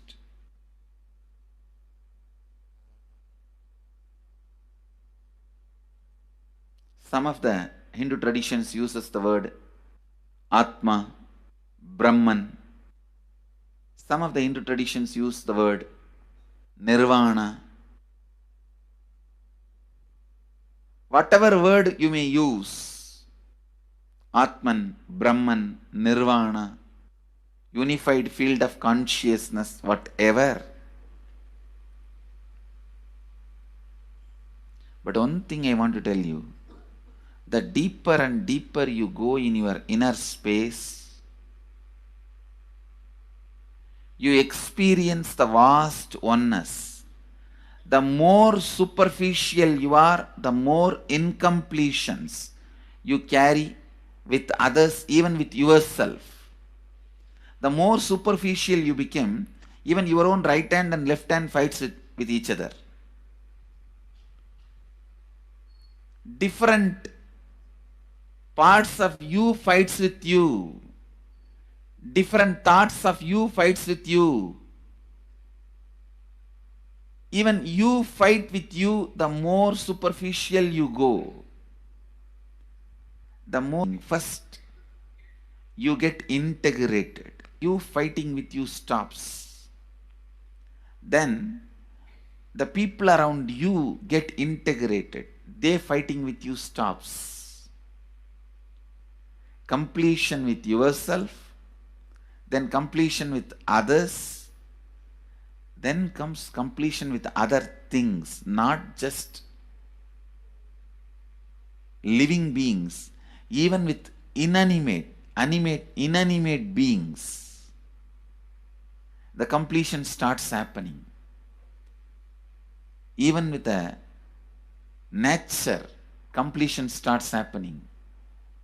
Please understand, the more deeper you travel, the more deeper you go, the more deeper you settle down, the more deeper you start living. Your cognition expands. Your cognition includes. Your cognition becomes more and more inclusive. More joy, more bliss, more knowledge, more enlightenment. Please understand.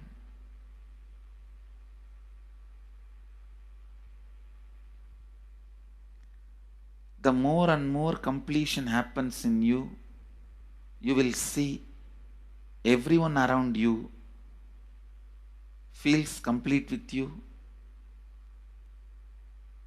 That is why I am saying, whether they have body or they are disembodied, in the deepest corners of your being, deepermost layers of your being, deepest parts of your being, you experience such powerful awareness, such joy.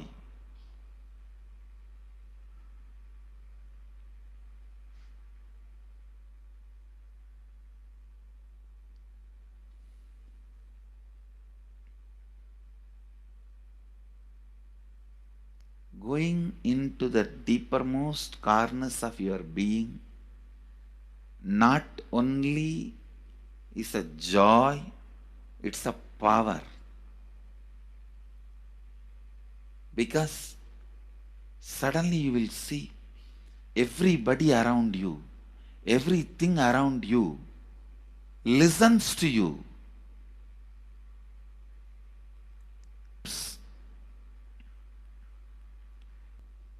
The tendency to exploit is not there. Listen, that's a very important thing. Power without the tendency to exploit. Because as long as you feel the other person is separate from you, when you get the power, it will always be used for exploiting.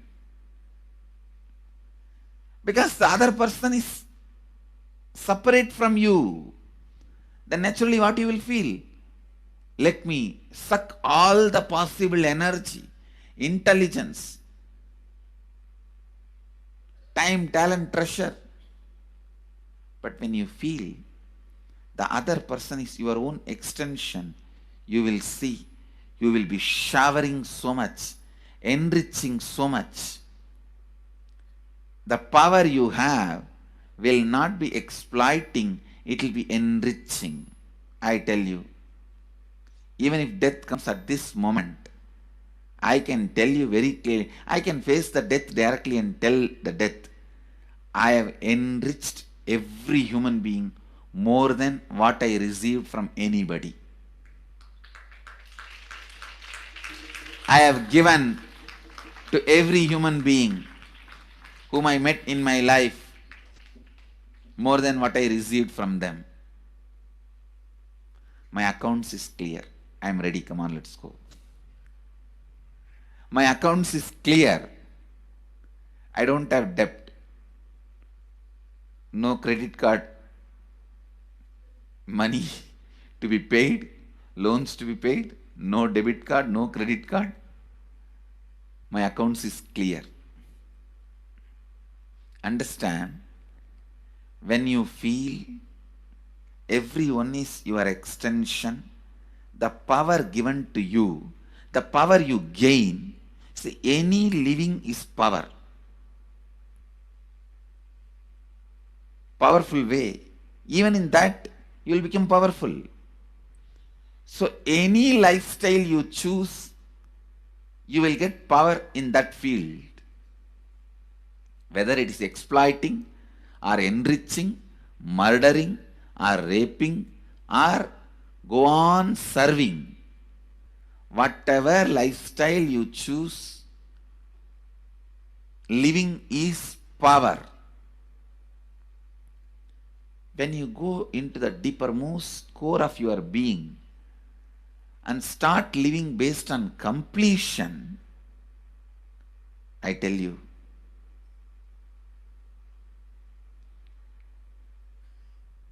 the first power you will experience is everything around you listens to you. That power will simply make you enrich everyone. The best power you can have through living is power of enriching.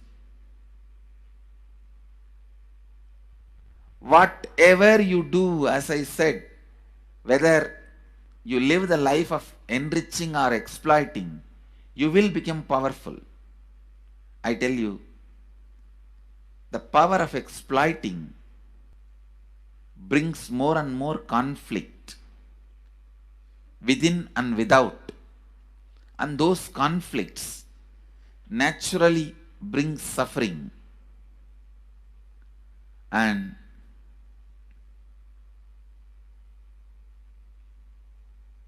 the power of enriching brings more and more completion in you and in others. This full month, Nithyananda Sangha all over the world. The other day I was seeing, we have officially presence in more than 50 countries. As devotees, group of devotees, we have presence in 100 countries. All over the world, we are going to celebrate this whole month for Global Peace Month, impacting global peace. All of us this whole month and do samskara dahana kriya, means burning the patterns which separates us from others, burning the patterns which are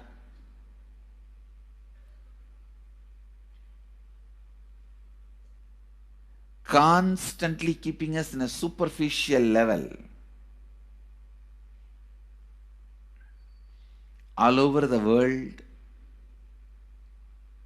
we will be doing samskara dahana kriya, burning our patterns and leading us to more and more completion. And we also have special 3 Nitya Dhyana Yoga program teaching people science of completion and facilitating samskara dahana kriya. This month, 20th, 21st and 22nd,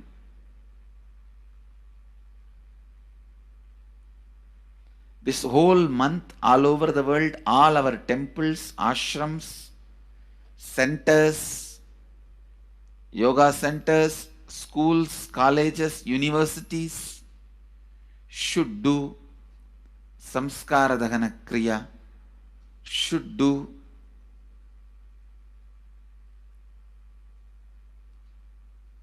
the practice of burning all the incompletions and patterns which leads to conflicts, bringing more and more peace inside us and out, spreading peace.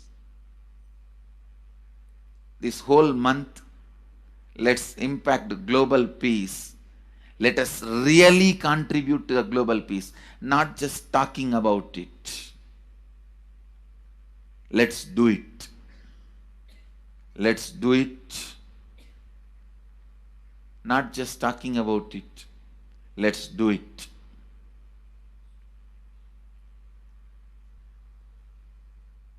Even if you teach the samskara dahana kriya to 50 people in each area, each place where we have centers, ashrams, temples, two-way centers, yoga centers, even 50 people, each Tanidar teaches, enriches them with this science. The amount of suffering and negative waves, negative vibes reduction can contribute so much to the world. Please understand, one positive person can burn millions people negativity. Experientially, with evidence, we proved one positive person has already burnt at least 20 million people's negativity in last 10 years and brought peace. So each one of you, if you stand up as one positive being, one authentic, responsible, enriching being,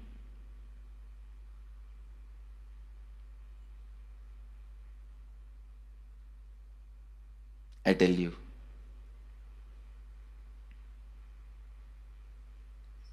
we can do so much to the world. It will be better place than the time we entered. When we leave, it should be better place. That's all. When we leave the earth, it should be better place. So understand, inner peace is your birthright. Go to the depths of your being. Bring more and more completion into you. Completion with others. And start living Advaita. Today in the Inner Awakening session, it's all about completion with others. So last 6 days, literally, you worked so much, one by one by one by one by one, layer by layer by layer by layer. The completion with yourself. Now comes completion with others. Today, we are starting the science of completion with others.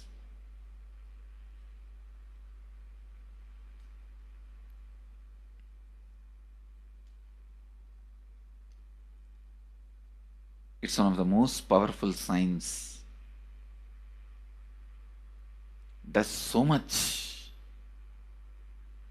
to human beings, not just healing their relationships, even inside their consciousness, this inner space, so much of good is done.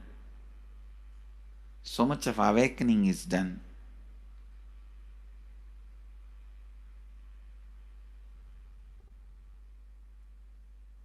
See, when you have completed with others, the kind of strength you feel is the power of Advaita, strength of Advaita. Today the Inner Awakening sessions are all about completion with others. We have long session today working on completing with others.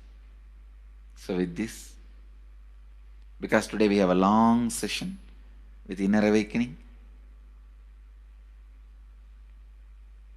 we are also lagging behind the syllabus. Actually, it is a good news, it's not a bad news, because participants are so sincere. They are going through the whole process so intensely, sincerely. Because of that, we are little delayed, but today I am going to catch up. Today I am going to spend more time and catch up with them, with the syllabus. So,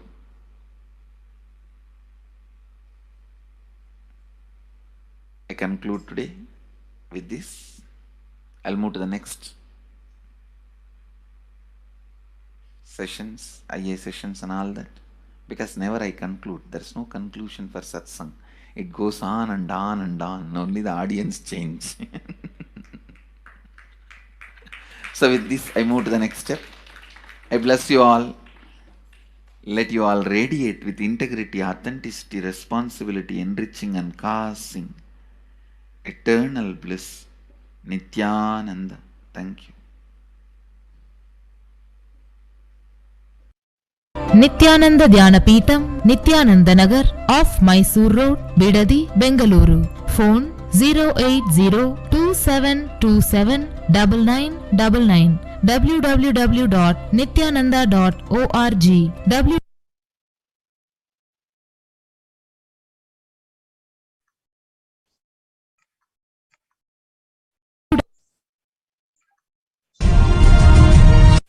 Now, the Supreme Pontiff of Hinduism explains the self-transformation, the secret to achieve global peace.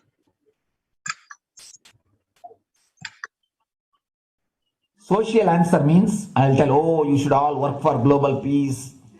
You should all work for turning the world. You should work for revolution. You should work for all these, that things. You should vote only the party which says that it will stop the war and all these things. This is the social answer. Nonsense. If you want the honest answer, I tell you, simply transform yourself. You can't do anything. If at all you can do, you would have done it. Be honest. If you can do, you would have done it. You are raising this question because you are not able to do. Am I right? So let us be very clear. Let us be honest. We are not able to do. Socially. That's the truth. That's the reason you are sitting here and raising the question. I tell you, understand few important things. There are a lot more attached to this question. There are many things which is attached to this question. We always feel the present is the world is totally spoiled. It is not going according to the rules or how it is supposed to be. It was wonderful once upon a time. In ancient time, things were going properly. Everything was well and great. And I tell you, 10,000 years ago, they found some writings on stone in Harappa Mohenjo-daro culture. Some stone writings have been discovered. The other day I read a beautiful book about that stone writings. That writings, it says, oh, nowadays the society is not as it should be. So much of war. There is no peace. In the early times, there was so much of peace. Society was really great. Things were as it should be. And it almost looks like a today newspaper editorial. 10,000 years ago, the same thing carved on a stone. Then understand, there was no such time as only good prevailed. It is just a fantasy. Hinduism, they call it Satya Yuga, the age of truth. There was a time only truth prevailed. And every religion, Christianity, they say the Garden of Adam and Eve. There was a time everything was wonderful. Every religion has got the fantasy. The past was great. There was golden past. Always the idea of golden past exists only in the past. The more you go back, again you say the past was great. And I tell you one thing, it is a wonderful way of postponing accepting the reality. Otherwise, I can be sure the world was same as it is today. Whether it is 5,000 years ago or 10,000 years ago. Maybe one thing, there was no CNN channel that time.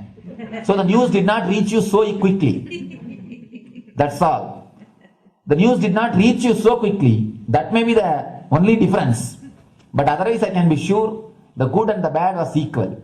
Good and the bad was equal. The same amount of wars were there. All the other things were there. You read the Puranas, the mythological stories of India, you see enough of things. Enough of dirty things. I think sometimes I find a little more. And if you read completely the Puranas or the Hindu scriptures, there are a lot of things much worse than modern day. The criminal activities or bad things or negative things, whatever you say, all this stuff. And never think only present day is corrupted or violent. In the ancient days also, all these things were there. Only one thing was not there, CNN news. or the internet. So the news did not reach you. But otherwise I can tell you, enough the good and bad was there. It always will exist. It will exist. All you can do is, if you awaken yourself, if you reach the enlightenment state, you can go beyond it. And I tell you, enlightenment is the only service you can do to the society.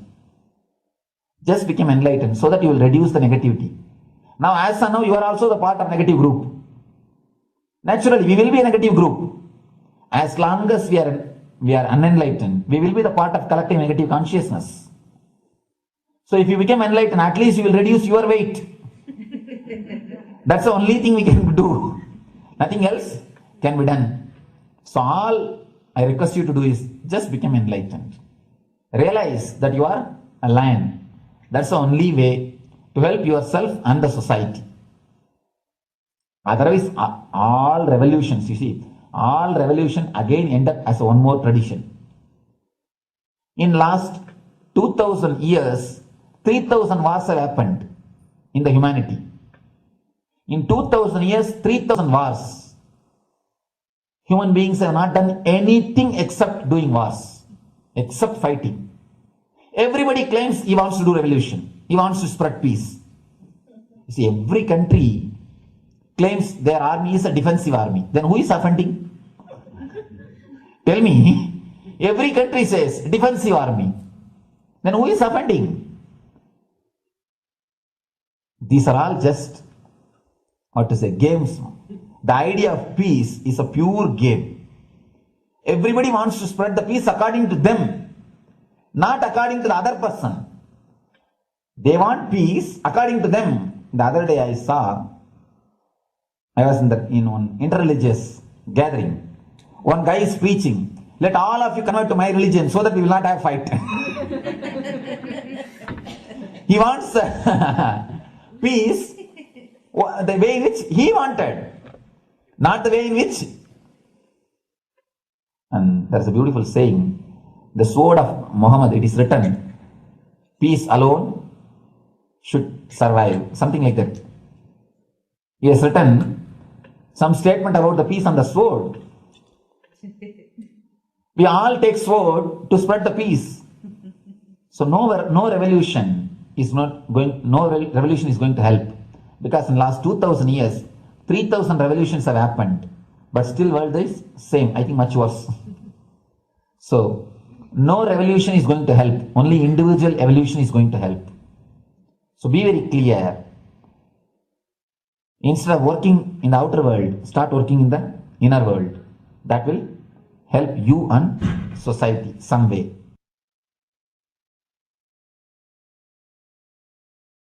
Social answer means, I'll tell, social answer means,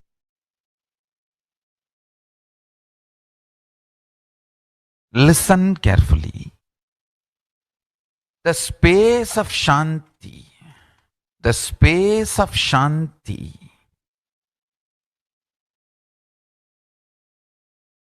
is where Kailasa grows. Listen carefully. It is in the deep powerfulness of peace, or peace-centered powerfulness is the ground, breeding ground for Paramashivatva to manifest. Please understand. Like how pure mirror reflects everything, pure Shanti-based Shakti, peace-based powerfulness reflects Paramashiva. Paramashiva manifests in peace-based powerfulness. Please understand. Neither violence nor powerlessness. Powerlessness is weakness. Violence is abusive. peace centered powerfulness. Powerfulness centered peace. All the Upanishads starts with peace, completes with peace. Shanti mantra starts with Shanti mantra, gets completed with Shanti mantra.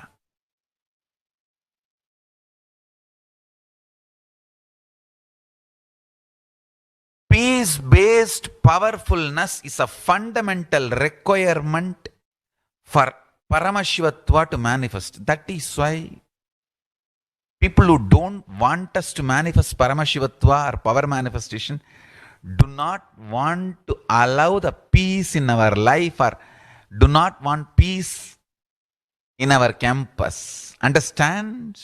But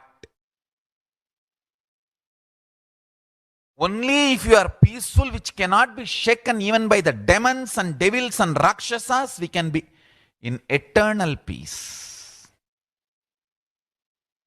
So, remember this very clearly.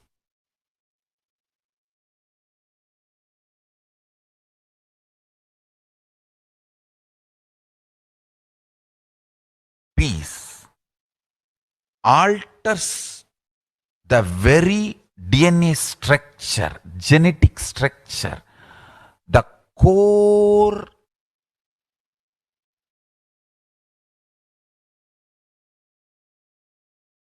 Anu Mahat structure. Understand? Anoraniyan Mahato Mahiyan. The consciousness in you is atom inside the atom, Mahat, more than Mahat. That Anoraniyan Mahato Mahiyan. That consciousness starts growing in you with more and more peace-based powerfulness developing in you. Nothing can be compared to unclutching. Spend more and more time, energy in unclutching. It will never be wasted. Time spent on unclutching is the most productive time for you in your life, because unclutching completely makes you altogether a different material. Understand? It makes your very biomemory, muscle memory, core structure, molecular structure, genetic structure, DNA structure, everything. All the 8 energy flow circuits, 7 energy flows, 1 the pure conscious explosion. So totally 8 energy flow circuits exist in you. All the 8 explodes when you unclutch. Understand? Unclutching is the space of Sri Kailasa.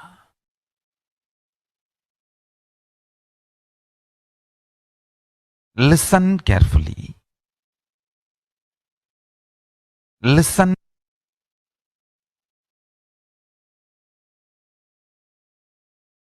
Every chanting, every prayer in Hinduism ends with Shanti, Shanti, Shanti 3 times. Means peace, peace, peace. Hinduism is the real religion. Loving peace, living peace. Individual level, social level, global level. Understand?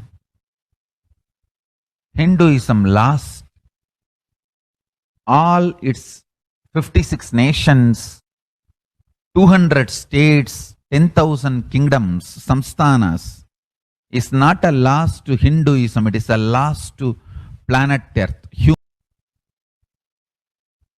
Wherever Hinduism is practiced, kept alive, the ideal of global peace is kept alive.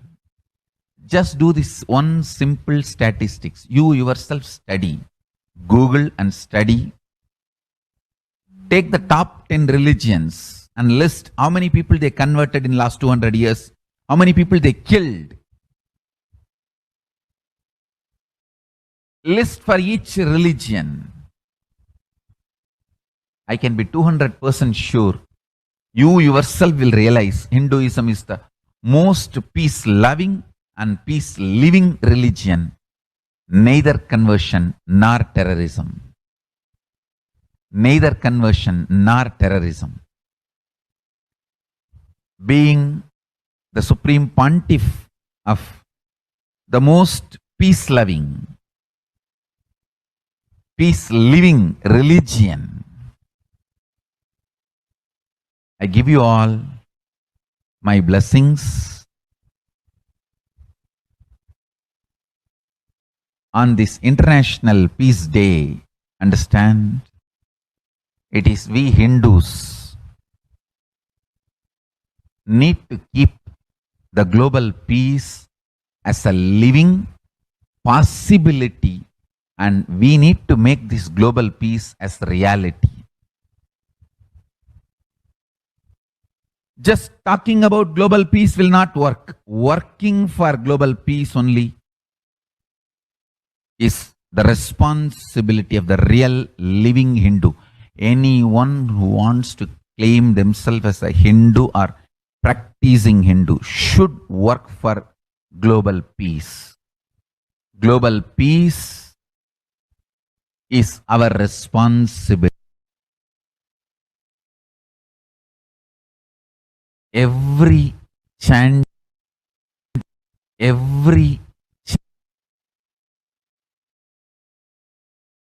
Hindus have the responsibility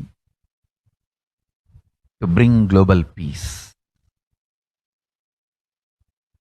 So you can also throw a challenge. See, if you are making a Hindu micronation, you can throw this challenge to each one.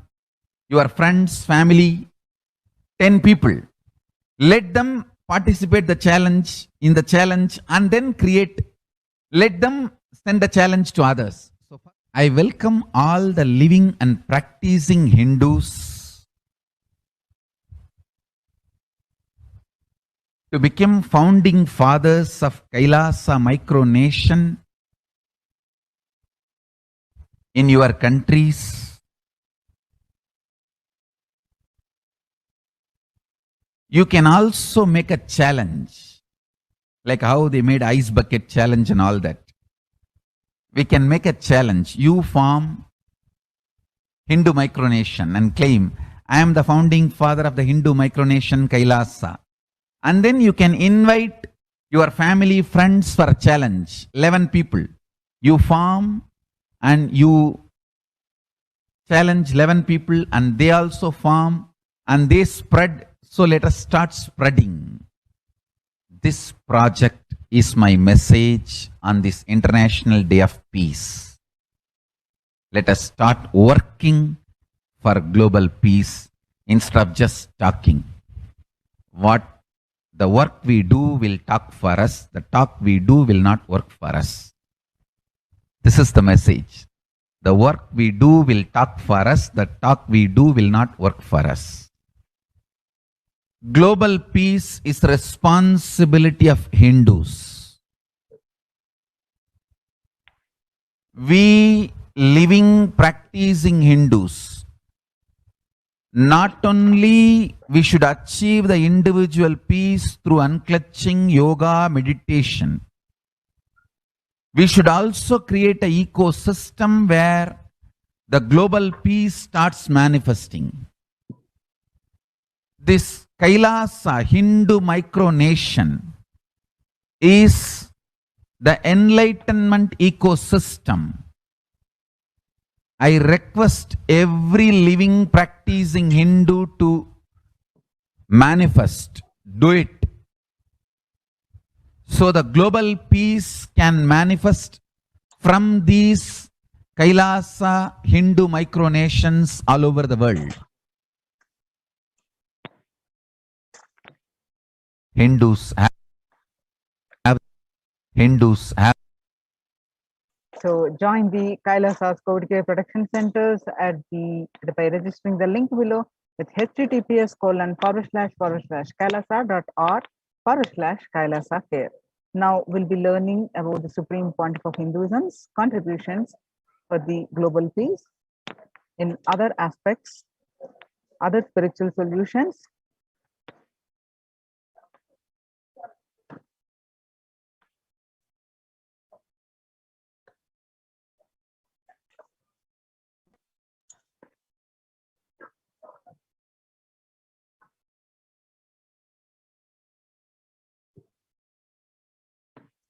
The Sovereign Order of Kailasa, led by the Supreme Pontiff of Hinduism and Nithyananda Order of Monks and Nuns and Hindu diaspora, are working for global peace and to give a super consciousness breakthrough to humanity.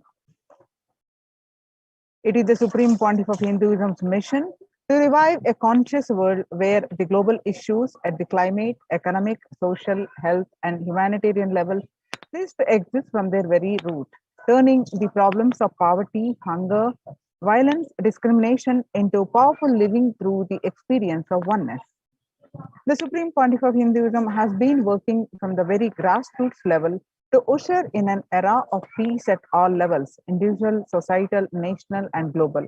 His deep insights into the workings of the human mind, body, emotions have enabled him to powerfully and directly address various social and emotional problems facing humanity today.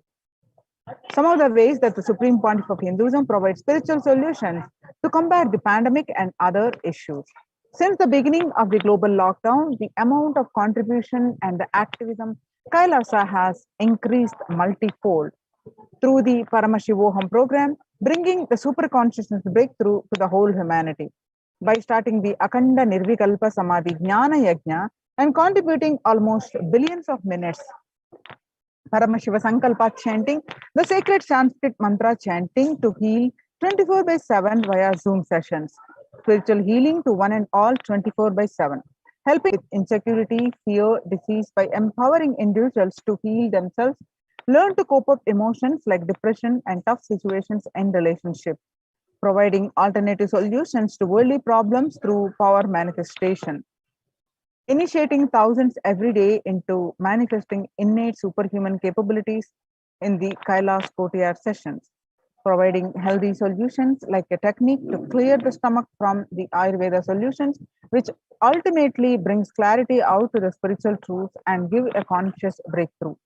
In the long term, establishing self-sufficient communities, continuing and intensifying the service of Annadan, the free food in Nithyananda Annalayas around the world, including Tiruvannamalai, Los Angeles, and various other Adinams, paving way with the New World Order, starting the agriculture-based communities in Adi Kailas and several other locations.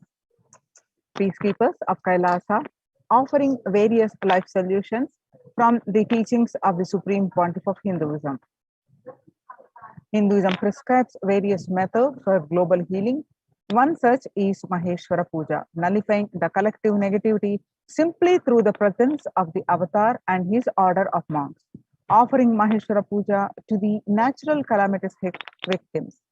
Bhava Samadhi Darshan to raise the individual consciousness breakthrough. Devi Parashakti Akashic reading, revelations, and solutions to combat the COVID-19.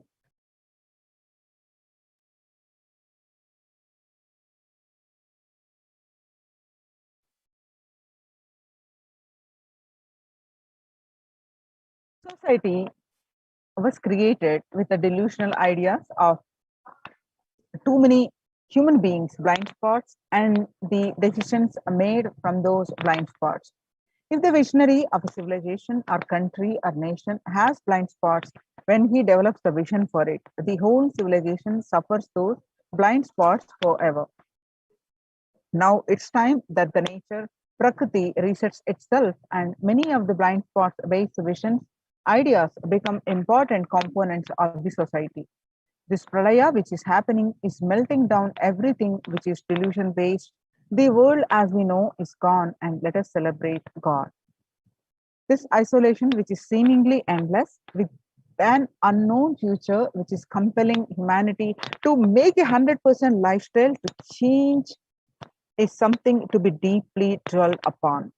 All problems need to be addressed only with spiritual solutions and powerful cognitions.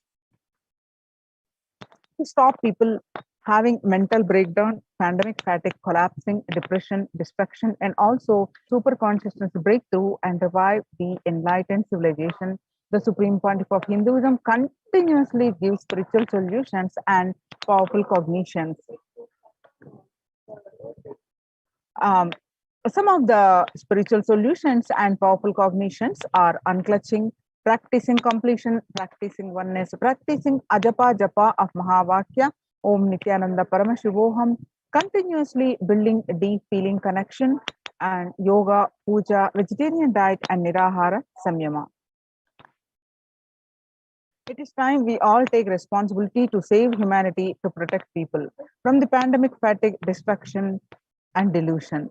Let us try to enrich people for every one of these great spiritual solutions. It's free and open for all, and let us take this few minutes now and share with as many people as possible. All these spiritual solutions are free and available online. Anywhere else in the world can attend these sessions, and many of them are available via Zoom sessions. People from over 50 countries continuously irradiate the space of Paramashiva by practicing the unclutching meditation 24 hours a day, 7 days a week, started from 13th May 2020. And at any given point of time, you can find 4 to 8 zones actively unclutching around the world. You can join this movement at http://kailasa.tv/minutes for peace. The life solutions based on the ancient Hindu tradition, the meditation and yoga techniques from the scriptures, the cognitions are rooted in the highest truth, the lifestyle based on living and radiating the higher values of life, and powerful way of living and realizing one's ultimate potential form the foundation of the Supreme Pontiff of Hinduism's teachings, which by their inherent nature provide the foundation for peace on planet Earth. The Supreme Pontiff of Hinduism has launched the Minutes for Peace initiative, which aimed to reduce crime globally by conducting mass meditations around the world in parallel. In 2014, just after 2 years of launching the program, it crossed over 1 billion minutes of meditation. Scientific reduced crime rate after participation in the meditation and completion techniques. In 1976, it was found that when 1% of community practiced meditation and puja, the crime rate was reduced by 16% on an average. The current tally on the Minutes for Peace website is more than 4.3 billion cumulative minutes of meditation logged, including all the events, programs, and festivals where people have gathered in large numbers and participated in meditations and rituals. The total count comes out to be a staggering 409 billion minutes for peace so far. You can see some of the glimpses where about 5,000 devotees gathered and participated in a 48-day meditation program called Shuddhadvaitam. The Supreme Pontiff of Hinduism has hosted Kumbh Mela, United States, in Los Angeles since 2007. Nithyananda Sangha is entrusted as the only organization to host Kumbh Mela outside India by the Akhila Bharatiya Akhada Parishad. In September 2006, the Supreme Pontiff of Hinduism organized the first confluence for world peace to honor the memory of those who lost their lives saving others on September 11, 2001 at Irvine, California. The second confluence for peace was held in Los Angeles in 2007. Vedanta Society, BAPS, ISKCON, Siddha Yoga, and other organizations. The Kumbh Mela festival spread fast to other countries, including Australia, Canada, etc. In 2009, the Supreme Pontiff of Hinduism organized a month-long peace walk covering 1,000 kilometers and 1,000 villages to bring together in harmony from all walks of life. to promote feeling connection and oneness among people. During the walk, health camps were conducted in villages along its path. The Supreme Pontiff of Hinduism has conducted the large-scale collective meditations on September 21st, International Peace Day, to raise the collective consciousness.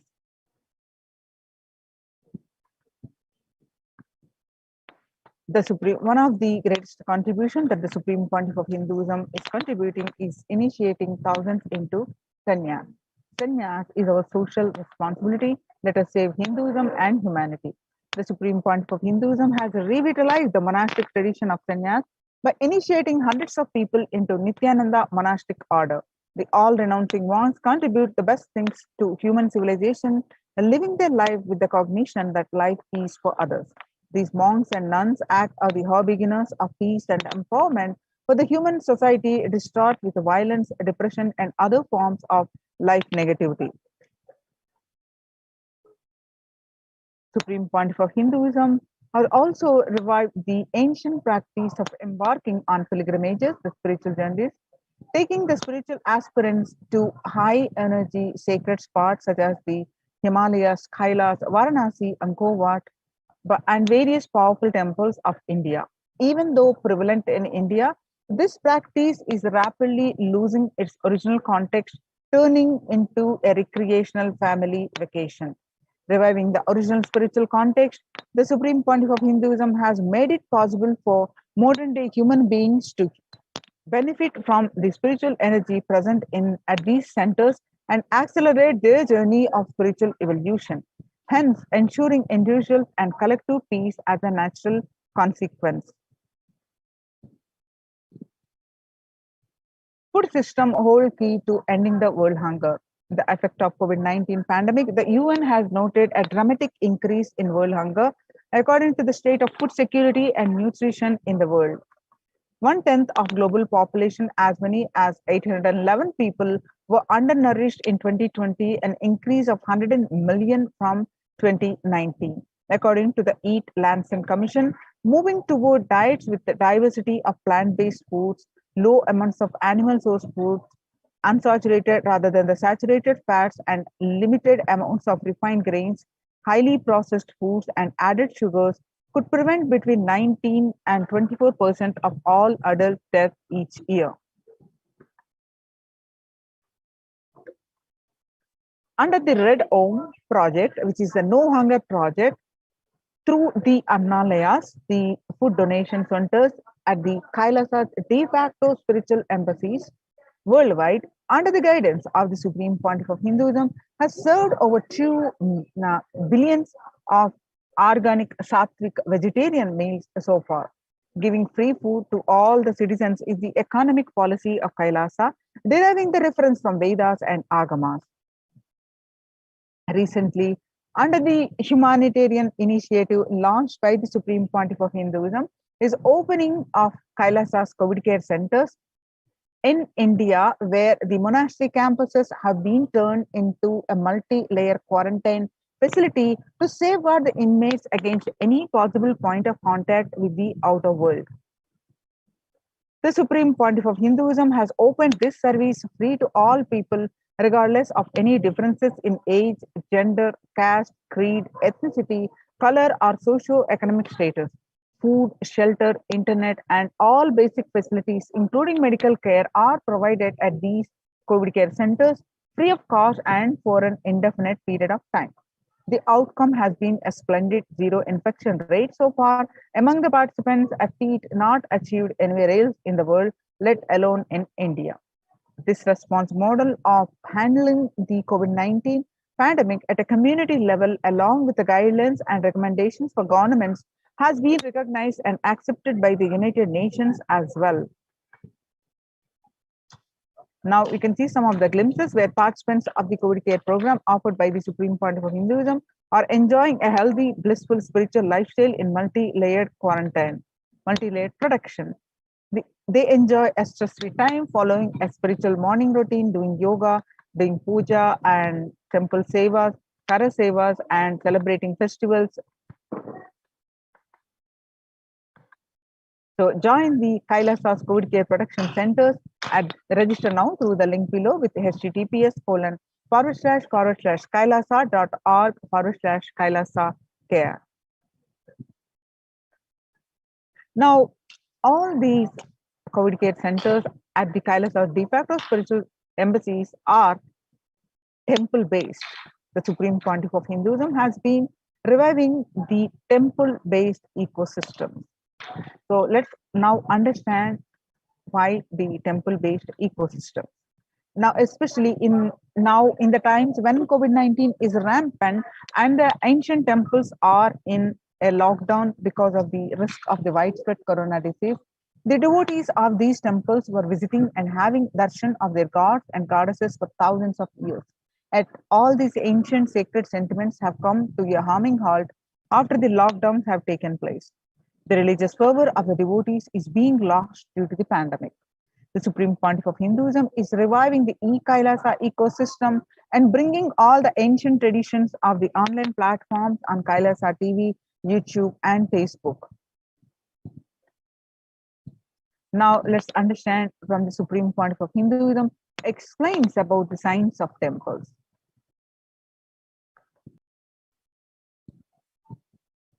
Who is Devi Meenakshi and her husband? Why this grand temple? What are the visible and invisible functions of this temple?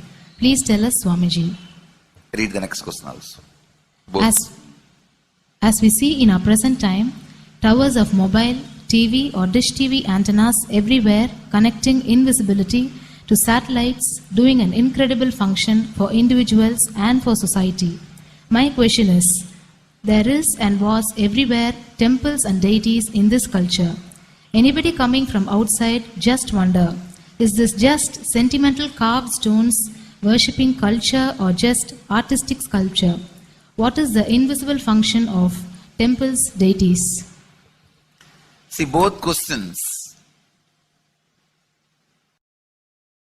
same answer. That is the reason I wanted to answer both the questions together. Modern day dish TVs, antennas, mobile towers, all of them work in the level of certain frequency where the words, pictures, visuals can be transmitted. See, the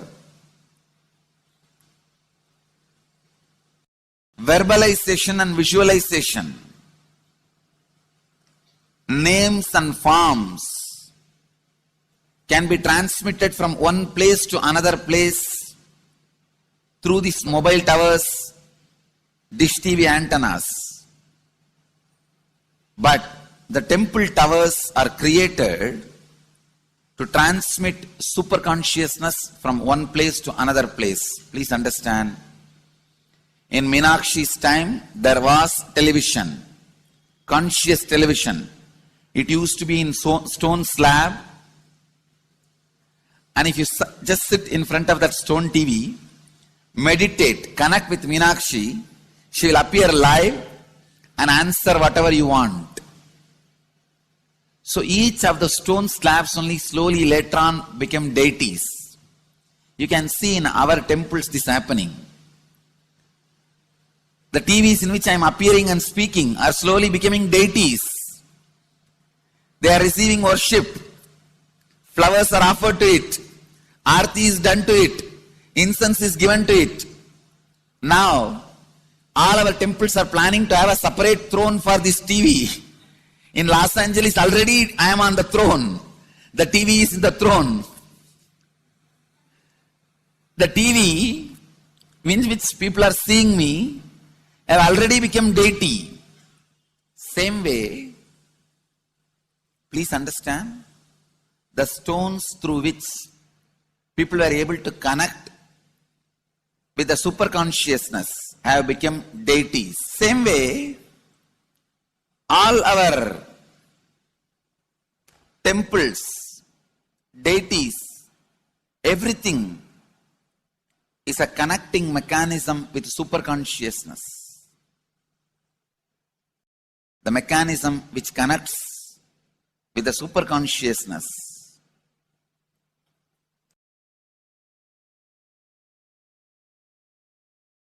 Please understand, the deities and temples are not just sentimental carved stones, or they are not just artistic sculptures. They are conscious transmitters. They raise you to the superconsciousness. In each house in Vedic tradition, we have a puja room. All the puja rooms are your private conscious airport, are conscious transmission centers. The main temple is the place from where continuous superconsciousness is radiating.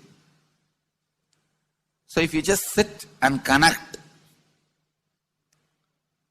with a deep feeling connection, see, in those days human beings were so beautiful and simple. Just remembering the name of the deity is enough. They are already in connection with the deity. That feeling connection. When I read Patanjali's Yoga Sutra, it says, sit in Siddhasana and be in Samadhi. That's all. So the human beings were so simple in those days. Just if you sit in Siddhasana, you are already in Samadhi. If you sit, your mind sits. Now, if you sit, your mind sits.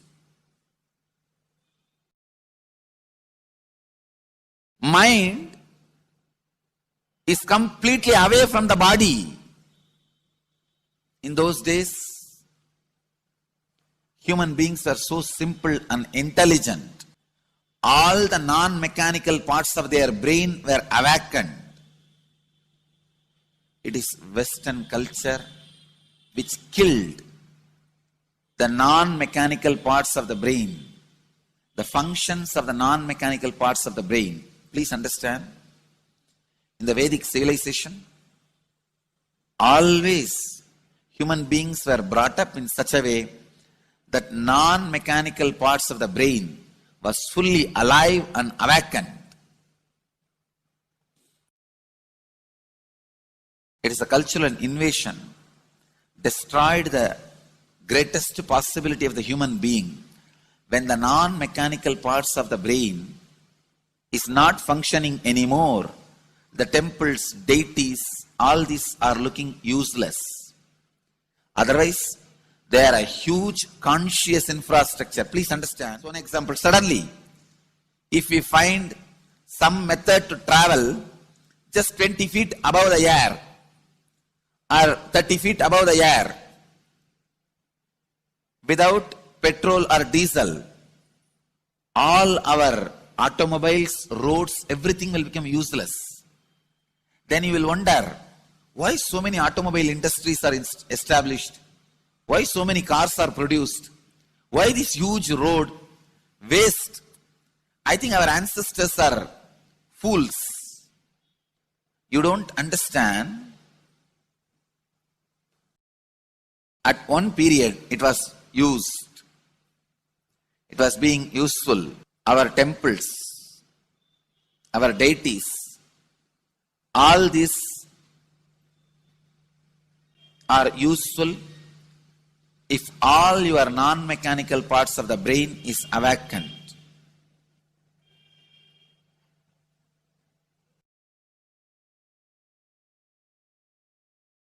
Unclutching is the process to awaken your non-mechanical parts of the brain. When your non-mechanical parts of the brain is awakened, you will understand temples, deities, how useful they are, how directly useful they are, how they are part of our life, how they enrich our life, and how they make human beings intelligent, enlightened. These are the methods created to create enlightened civilization.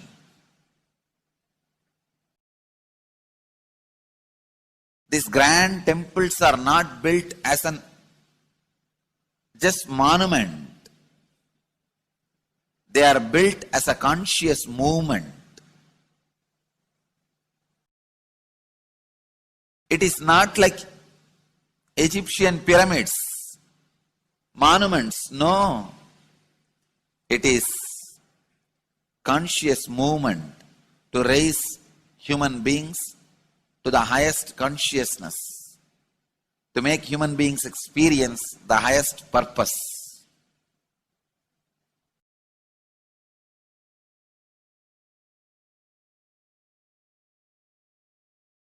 Understand?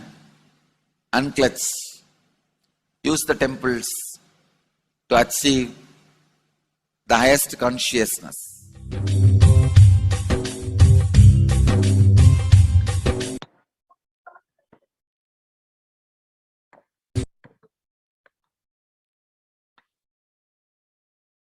Now, the Supreme Pontiff of Hinduism explains about the deities holding energy when doing prana pratishtha.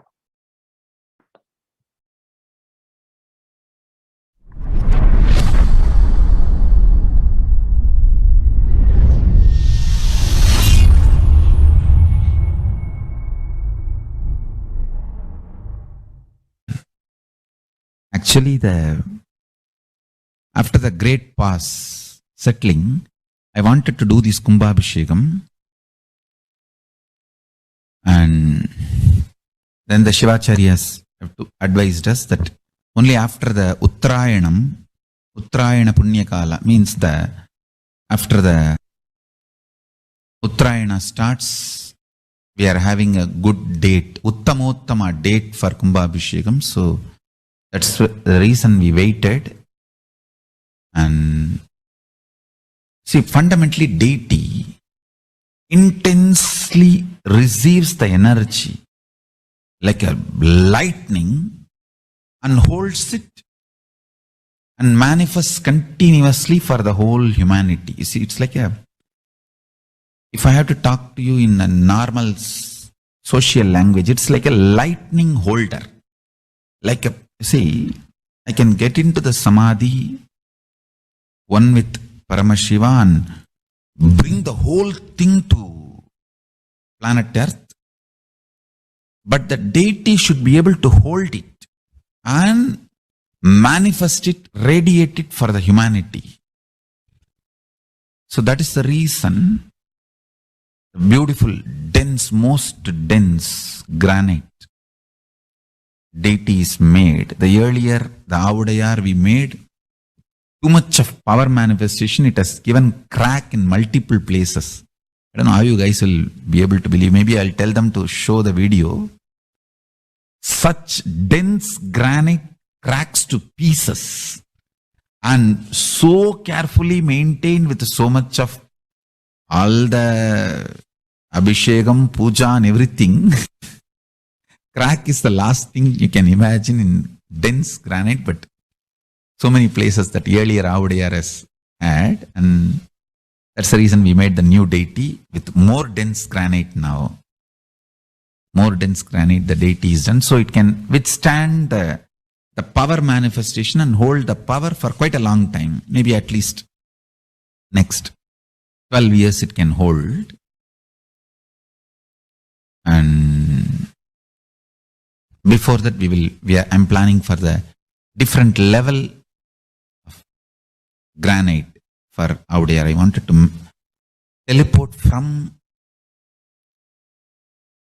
the other planets where the 100 times more dense than planet Earth's granite is available. And anyhow, all that I'll do it and then show, and instead of giving material for trolls, I'll give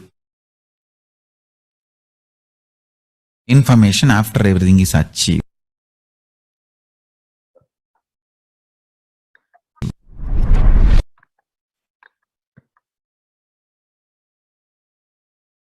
On various occasions, Devi Parashakti revealed in her Akashic readings that Crores of people will come there to the Adi Kailash looking for health, Navapashana water feast and medicine to get health and protection and enlightenment. To protect India from the great destruction, I, Parashakti, made this huge ship. Even if captain is not there, the ship is there. On 14th May 2021, they revealed that whoever comes to Adi Kailasa and does the good work of saving people from deadly corona, I myself will do all of their life's work, and this is a commitment. Paramashakti giving you all, Parameshwari, I will do what I say. To save people from corona, I have set up a huge ship, Ananda Sarovar, Vaidya Sarovar and Anandalingam. I have made it in Adi Kailasa. Go there and take water every day.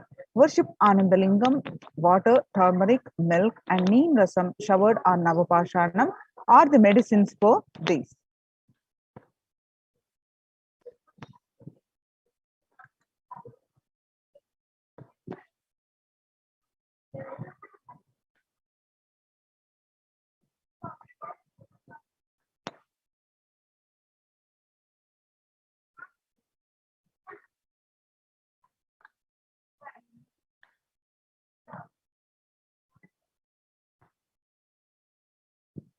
When the first world countries closed their borders during a massive global emergency, Kailasa has opened its doors to all without exception.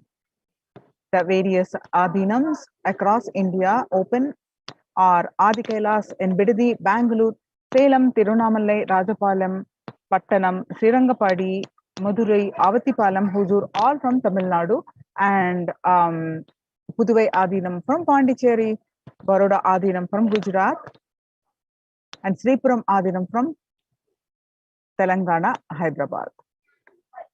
Kailasa rushes to aid India as India finds itself on the verge of COVID-19 third wave. The multiple free COVID care centers opened across India, free social services offered during the pandemic in Kailasa's de facto spiritual embassies across India, and various social, along with social services, various spiritual services are also offered, and cosmic revelations on global pandemic. Free social services offered during the pandemic at the Kailasa's de facto spiritual embassies across India are medical care, which is allopathy, Ayurvedic and Siddha medicine, infrastructure to accommodate thousands, accommodation for multi-layer quarantine, emergency ambulances, ICU on wheels, personal protective medical